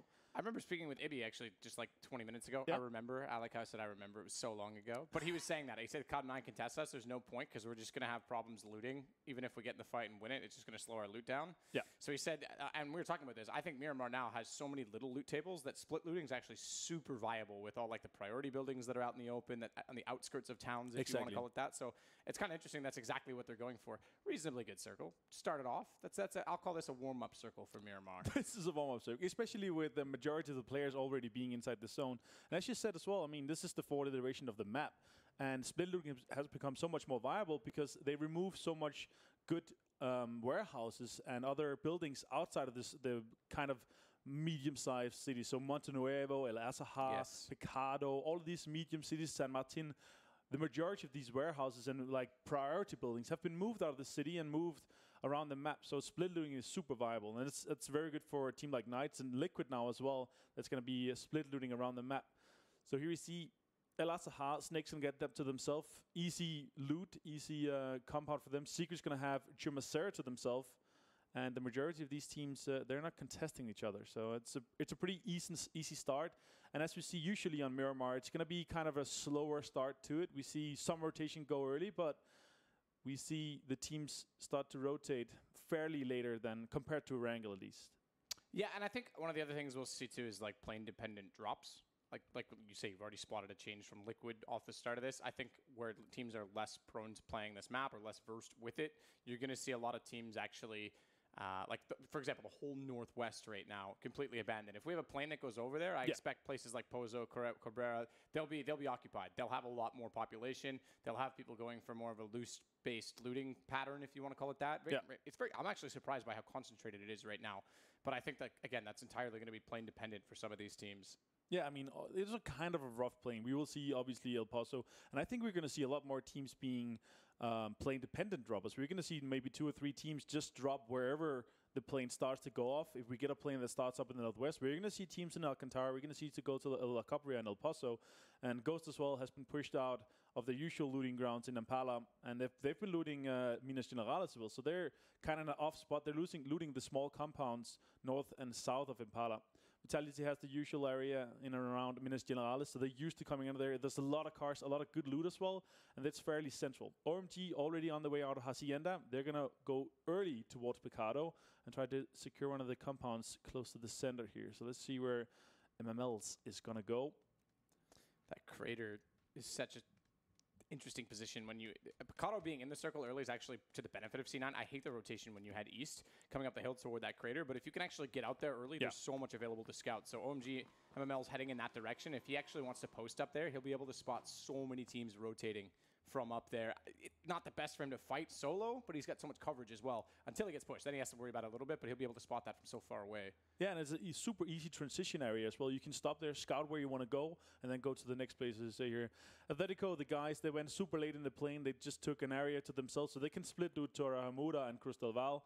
So they have a lot of loot to themselves, but they're going to come extremely late to the zone. I think they're going to even go with the circle because they want to be sure that they're looted up fully.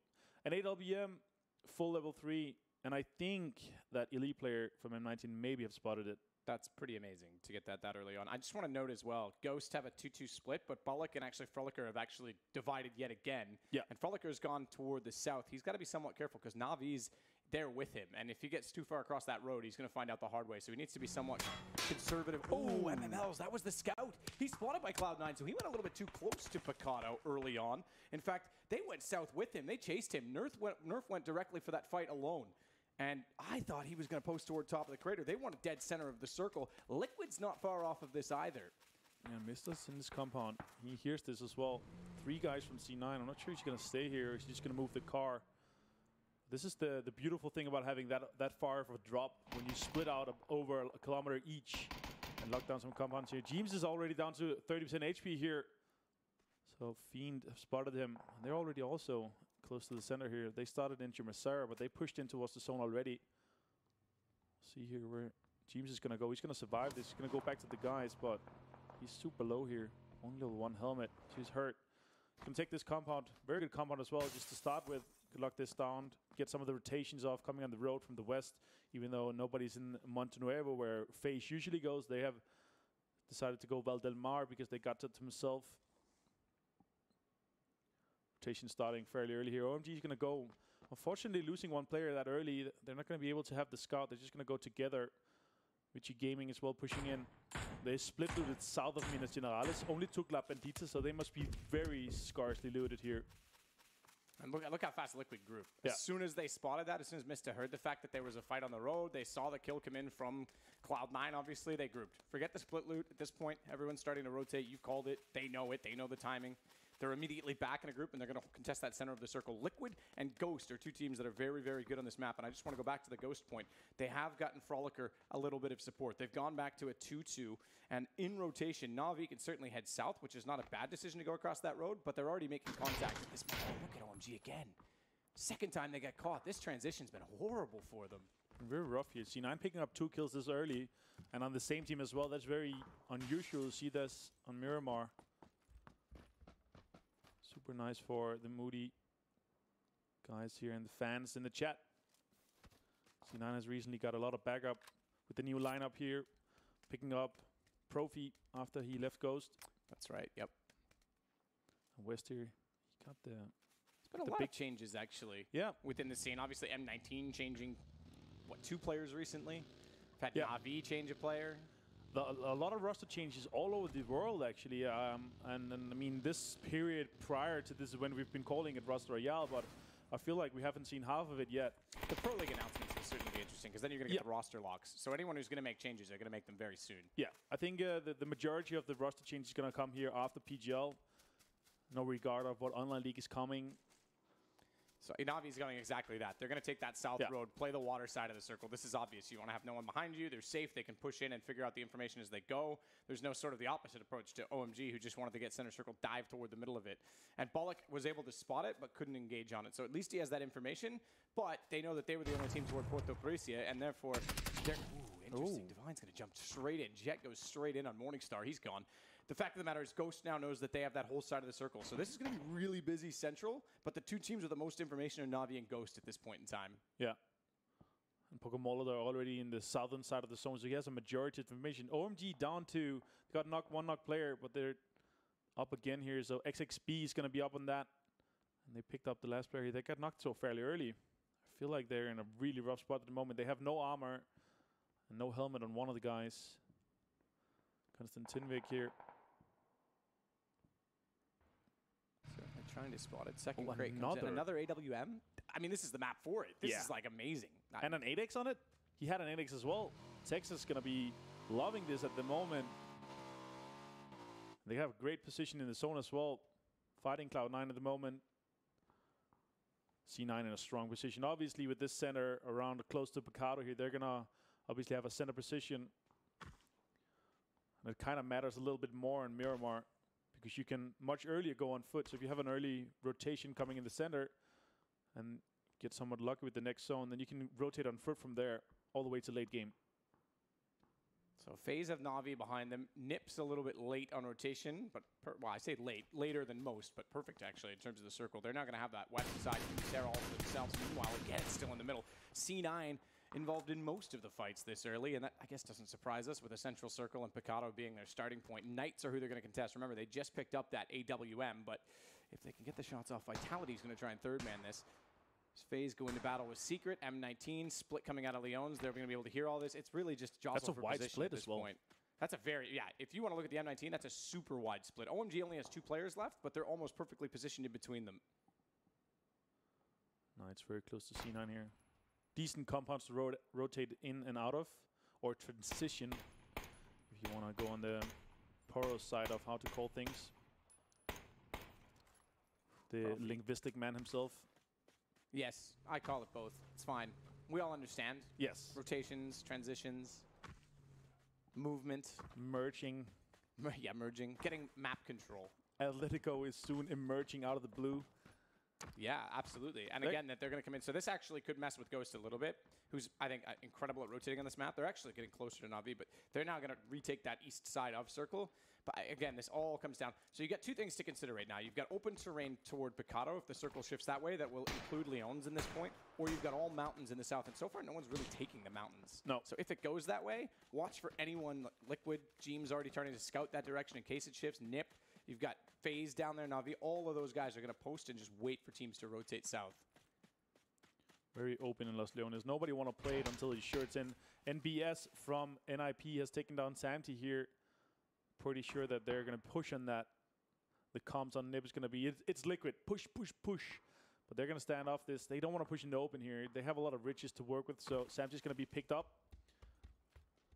Samji coming out of the sick day yesterday, but he's fresh enough to play. Mr. just running around here. Just to make note, I've seen some players play their best. Oh, this is a good shift for Liquid. That's a really good shift for Liquid. Again, this brings FaZe back into it. They can control those hills. Divine's going to come in immediately, but it's, again, going to be M19. They're going to go for that split, try and pull back together. Elite player has to be super quick. So too does Example to get back in. C9's going to go right between OMG and M19. On the road, they're just booking it in the cars right now. OMG is not really in a position to do anything, despite the fact that they'll try and get some shots in late off an M16.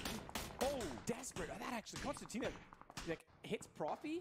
He's equally as far. We didn't see it from his perspective, but beautiful shot. They've got to try and get back to it. Came on desperately to hold them down, pin them off the angle. Profi's gone, though, and they want to split this and push. Moody's going to be the only one up close. I think he's going to get called off of it.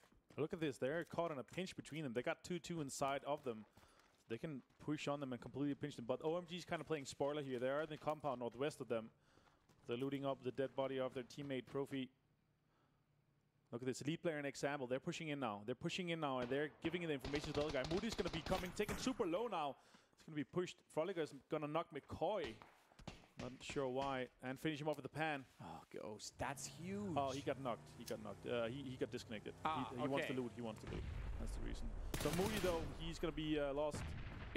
Sorry, it threw me off by the 16 out. I was going to say, they're still in this, so that's actually just a glitch on their part. Nonetheless, Wanderer's going to take down K-Mine, finish him off. That's 2 players gone already for Cloud9. An elite player pushes back out. He'll take Moody. Cloud9 in a huge problematic situation already because now they pretty much have Nerf to try and solo this, and he's heading straight toward FaZe, which is not the direction you want to head if you're going to try and be a snake.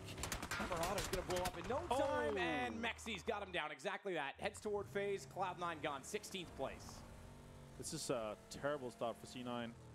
Super unfortunate for them. Usually they play very well on Miramar. Hatesy here is going to loot up.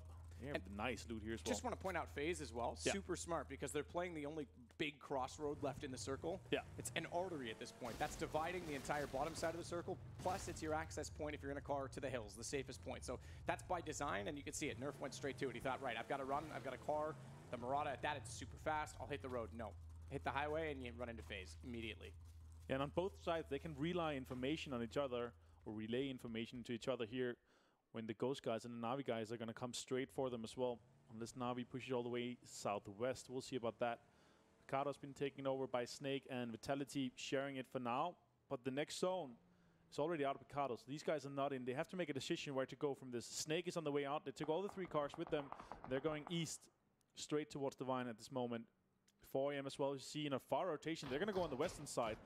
They have seen this rotation, and they know the majority of the players are going to be in the eastern side of this circle, so they want to come in late, and they want to go on the western side. And as we see here, with that information we have available to us on the map stream, it's a very smart decision from them. Example, though, is going to take down OMG, or knock one of the guys, so OMG is very close at the moment to be going out. They only have 1 guy standing.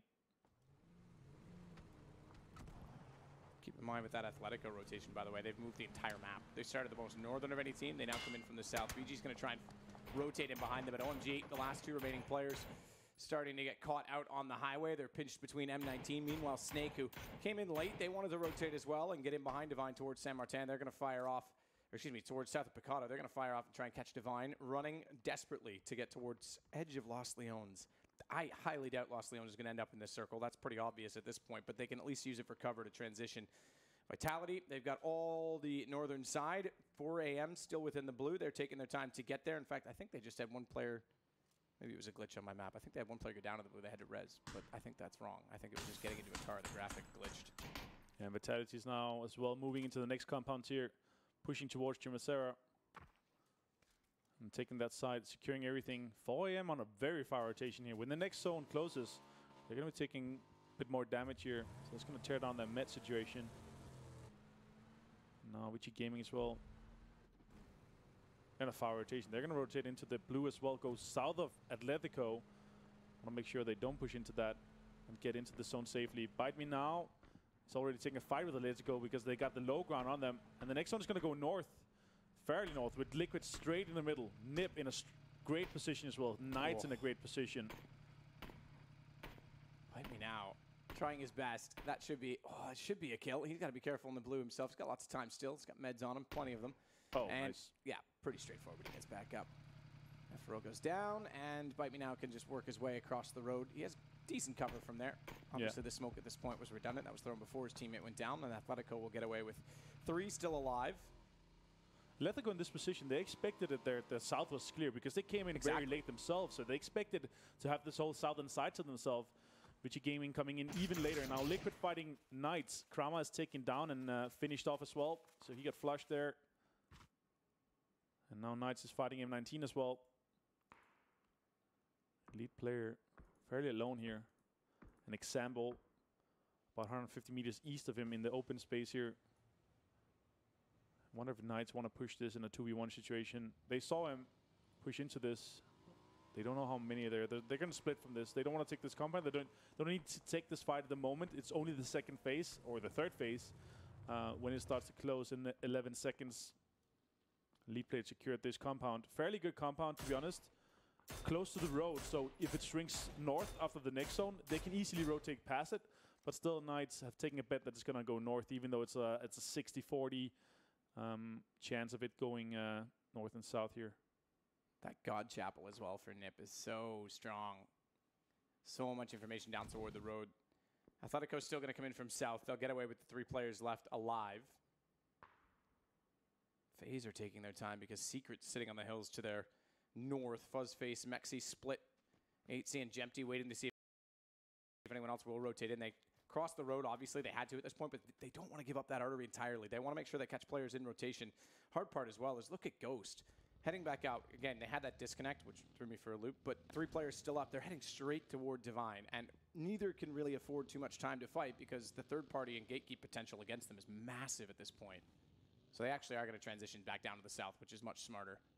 Knights went back here. So Texas went back into the north. I'm not sure what put him into that decision. Oh, he's done. He's finished off as well. So Knights, they're down to 2 players now. Could just be a scout potential. Yeah, but obviously scouting outside of the zone. He had some, maybe had some information to him that we don't see and know. Well, Snake is checking this out, but they're going to push Knights, by the way. They're starting to edge the road to try and see where M19 are because remember, M19, if they can clear that compound, they'll be able to work across Liquid. That's a team kill. That's a car kill. What am I saying? He's dead in the car. He blew up himself. I think he did enough damage to the car by driving into a building to blow himself up. That's unfortunate. It was smoking. Vitality took a stronger position close to the Snake guys. Secret pushed up a bit. Secret has a great position here. They have a lot of riches to work with. They're free from this. I'm not sure how much information they have on FaZe, which is south of them at the moment. They know Divine is over in this compound, which is also inside the zone. Fiend is on the top of this hill here. He wants to get an information, and FaZe is pushing on them. He doesn't know how close Mix is, I think. Oh, he doesn't know. Fiend is down half HP here. Now he's going to dip out of this fight. He doesn't want to take it. He was on the top of the hill, taking some fire there. He's going to go back to the guys. Get some help for Paranga. Secret also recently changing their lineup. They're now full South American again. Last time we saw them was at Star Ladder with Check, Shooter, and 17. The problem with Fiend losing that as well is they were spread out to keep the ball, to keep the coverage, but he loses the exact position where FaZe want to push in on them, and that, without that information, could be a huge problem. And Ghost as well, they could third-party that. They're close enough still with cars in transition. I think they might have... Okay, they've got 1 car left. Extreme's still in it right now, so I thought they might have ditched the others to go on foot. Meanwhile, Atletico caught in the open. Great shot again, Vici. They're the ones that continue to haunt them. They're just tracing them in every movement. That late rotation, you said it. Vici came in behind them. Mullerboy now getting another kill from a position what they thought was clear. It's like the best laid plans of Mice and Men, right? Doing everything they can to clear the backside, and then still Vici just shows up whenever they don't want them there. Yeah, and they came in later than them, then rotated before them, eventually keeping them outside the zone. This is great play from them. Very clever rotation from them coming out from Vici Gaming here. Now FaZe is taking that hill that we just talked about, where Fiend was peeking a bit here. Ghost is on the low, though, and they also want to get inside the zone. This is a hard decision because you want to push in where you don't have to cross the road late game. So they want to stay on this side. They don't want to be on the other side. So Ghost want to get in as deep as possible. Knights are going to have a problem as well, just to know it. No, looks, you're right about Ghost. They want to go in late. And you've got Secret that's still holding that side. So too FaZe. They'll be able to spot each other. But Knights, they've got a small compound. It looked like they were going to start to push onto M19. They stop, they turn around, and OMG could be kept hard by them. They're in the zone for now, but no chance that shifts away. So they've got to be very careful. I think Liquid's position is phenomenal right now, just to note. Divine took down Mexi and finished him off. He was a bit too top. This is also the thing with Miramar. You are on top of the hill. You will be spotted from all. If you're on the top point of the map, Atletico taking out on 15th, by the way, here by Nip and Vici Gaming. But if you're on the top hill, everybody around you can see you. So Divine, they spotted the FaZe guys. So Mexi's taking out. Now FaZe took down Extreme, but looks like Balak is going to be able to take him up. So he has bottom up now, but they're still not inside the zone. So they have to push. Froliger is inside. Vard take down Pokemolodoi. It's a nice Salah headshot. I'm going to try and get back Take to another him. one down. The problem is Batulin was pushing up. He's now got 4 a.m. immediately chasing him because of that single knock, and exactly that. Sadovnik's going to go down immediately, 4 a.m. with the kill, and they're all over Shade. He falls as well. Watch for Secret, meanwhile. They're going to hold off toward FaZe. They still know that they're on the top of the hill. Yes, they've conceded that single position, but FaZe have lost a man in the meantime, and they can't push as aggressively. Liquid Ibby, that's a bold position to be on top of the tower, but no one's really contesting mid because the fight is for position outside. They just have to sit and wait. This game is effectively coming to them with every single zone shift. Does he spot Awu? This could be it's such a tough one. I can't quite see who's below to get a crossfire position with him. I think he's pretty much alone scouting at this point, but he can do some damage absolutely from that position. He can certainly take down armor, take down meds, weaken teams up as they get closer, and he's going to have so much information more than anything. Yeah, spots spotted Ghost. Yeah. Waiting for shots. Pick up 1 here. Hit 2 with Frolic 3 connected. Frolic down under 50% HP. Now they have to move.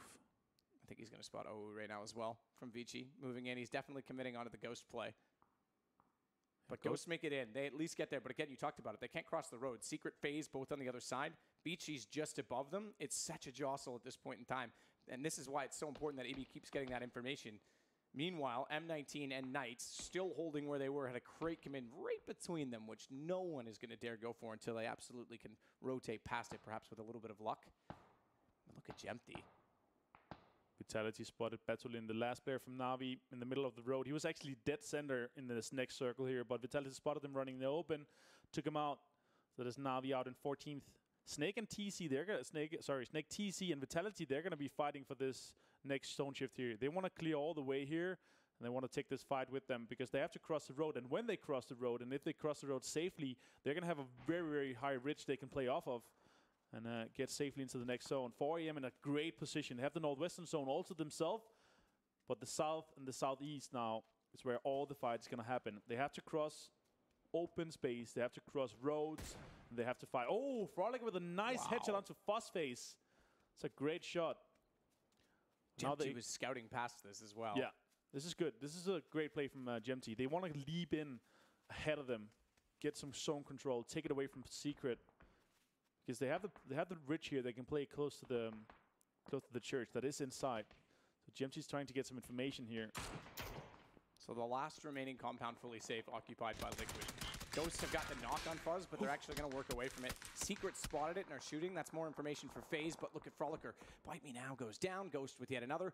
And Voxic's going to be finished off from Knights by Jeems. So again, Liquid just holding position, holding it off. Secret, they've got to move. FaZe is so close to them down the hill, but yet Smitty's not going to be able to spot it. And they've got to be very careful to transition back in behind. Zone already moving. And this whole northeast side is about to be a bloodbath. Noah pushing toward Fuzzface, excuse me. Remember, he just went down. He was just res. 8C was able to get him, but Smitty's now behind. Now has the angle, and again, he's going to fall. That's Fuzz's second knock. No chance he gets up this time. Smitty getting a whole tag from a distance. Is going to be taken down by Ibby. That's from way inside the zone. And unfortunately, that means they won't be able to push out to finish out one of 2 remaining players, 8C, who they spotted. Jempty just wants to hold the edge of the zone, hope that his teammate can get there. Look how timid he is. He knows he's surrounded, but he has no ambition to fight. He has no intention to fight at all. He just wants to get to Jempty at this point. You said it. That's why they sent the scout. Clear a path, we'll follow. Ghost gaming out. VG taking them down. Baranga's going to take a car and try to send it. Divine already did that. Divine have an early rotation, took that position from them early, but now they're also fighting with Liquid. It's a great decision by Divine here. Now Secret's going to come in behind them, and they're going to be taking the fight. Baranga's going to go down. Nikki taken out, and Knights is also eliminated. Do they know that Noah's still there? Solo man in a car comes in late. Noah could actually poach over the hill. He's got 2 down in front of him already. Takes out Progna immediately. Watch to his left. They're already trying to res. This should be a full elimination. And Divine's gone in 11th, all on Nuez. Secret find a kill. He's got to get to the rock. He's got to try and stay alive. He just barely does. Nade? Did I hear a nade? I think he heard a nade. Yep, just barely too far away. M19 throwing that toward him. I think it was elite player. He's just barely going to get inside of the zone at this point in time. So much loot available to him, but he's got to get a heal off before any of those nades get far too close for comfort as they fire at the truck as well. Meanwhile, Liquid still in the zone. Can just gatekeep. FaZe, Secret, M19, Vici, they've got angles on all of them. Nip's still working down from the church. They were forced out down the hill. They've got a bit of coverage down at the bottom of that hill. There's a few bowls they can play. And look how slow Vitality's going. Big hill they've got to climb, but they want to watch the road. They know that players have to cross the road. And Snake, aware of it as well as Zed, if I'm Canadian, KK firing back. He knows he's got to get kills, he's got to get knocks, he's got to get damage. This is great. This is great decision from Vitality, taking this position because they know they just need to wait until the zone pushes them because they have to move after Snake. And OMG also has a guy in the compound behind them, so they can push that in. M19 is sending it as well. They're going to go under the church. Nip cleared the whole western side. They got 50% of the circles to themselves. Clean out 4AM. 4AM went out in 10th position. Now M19 is pushing in to take the position under the church here. Oh, some shots coming into bake. So OMG spotted. Snake Eyes know where he is. They have that fight with them as well. And he has to make a move. Taking out in 9th position, OMG here. Vard is going to take down Vichy Gaming as well. Liquid in a great spot still. They'll just let the face guys fight with M19 and VG Secret as well. M19 won't be, but this is similar to actually what we saw way back at Global Loot when I think it was Wildcard and Knights. Yeah. We're holding the same sort of area right now that M19 and Liquid are, and they just didn't fight each other. They said, all right, you know, we know you're there, you know we are here. Focus on everyone else in transition. That could be similar because M19 don't have to engage up the hill right now. Liquid's going to lose Ibby. He was the aggressor in most of the occasions South, and FaZe know it. They know that they got the knock onto him. They've got to go now, and they're going to try and cross the road. This is their best chance to get in. While Liquid are a little bit chaotic, unfortunately, James is still alive, aware, and fully able to take down 8C. And here comes M19. They know they're in a battle. Forget everything I said about leaving each other alone. They know that this is their best chance to take down Liquid, to move them out. One single knock, that's the engage for every single team in this area. Empty welcomes it. Jazz has already gotten ZKK, so that's it. That's the Vitality fight we talked about, them just watching the road. Meanwhile, Snake completely gone at the back of that fight. It is going to be another knock against Liquid. James this time. 8C's going to crawl out the back of the church. Jempty, he's there. He can spot him and call for that, but he's going down. Finish it off, surely. Oh, okay. What am I saying? Teammates. Took me a minute to realize that. All right, look, it's going to happen once. Vitality cleaned out the northeastern side. Vichy Gaming's out as well. We're out in 6th. Liquid missed us out trying to get some information, so they got all 4 guys up. Liquid 4 guys alive is in this position here. Oh, they spotted him 19, which has a 2-2 split going. He's going to try to get information on them. Wants the headshot. Does he have a nade? I was going to say nade would be perfect. The problem is getting it down the hill. Now they're in the open. Doesn't want to fire it. You know what I did? Jempty and Sempty. Had the wrong one. All right. Ibby tries to fire back down. But you're right, that's a 2-2 split for M19, and now it's going to be them trying to hold off. Same bowl, they don't want to go up and toward the compound, but to hold off the road to the north. Nip's still in this as well, let's not forget. Vard's already gotten information for them. He's scouting in. They're going to rotate toward his position. And again, they don't need to engage. FaZe is the spoiler in all of this, but James, second knock onto 8C. No problem at all that time, and 8C's going to be finished. They won't give him a chance to find exactly where Jempty is this time. Maybe he's going to give up on the roof as well. He knows he's already spotted M19, but won't get a shot. They're not going to give it to him, so it's better off to try and focus with his team so that there's no trade potential for Jempty. That's a great position, Jempty. He just needs to snake it now. Everybody's colliding at each other. We've got a full 4-man from Vitality, full 4-man from M19, full 4-man from Nip and Liquid. It's going to be a great fight. Liquid in a good position, Nip even better. Vitality has to move slightly in the open. They're going to be kind of get by M19. But Nip might third-party that. Look at that. Gaxi with the nade. That might be doing a lot of damage to M19 if it's thrown in the right place. That's close. He's trying to roll it. Oh, nailed it. Cooked it perfectly. That didn't even need any roll. Gaxi's going to try and push back out as well. Doesn't want to overcommit to it, but Wanderer's not going to have too much luck in getting up, I don't think. He's being called back. They don't want to take the fight yet. He's hesitant. He wants his teammates closer. They call him back, but he still wants to get over that hill. Keep in mind, this is when Vitality has their best chance to go on top of it as well.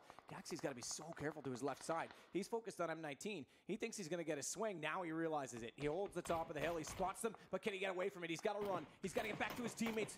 Tinovic, meanwhile, spotting out Vitality in transition from the bottom of the hill. It's a perfect position to be in, but he can't find the shots, just barely does. Yannick going to go down. He's very, very low, but he's third knock, second kill, make it 4 kills now for James, who sits on top. Brilliant from Liquid with 9 so far, and 3 players still alive. Great positioning, spotting out Gaxi. This man, he's been called back twice, and eventually he realizes he absolutely was overextended. Yeah, there's a far push there. Nip could have held it together a bit more. That's why they called him back a few times. EP, James is going to drop a smoke. His own nade, did it cook long enough? Was it a smoke?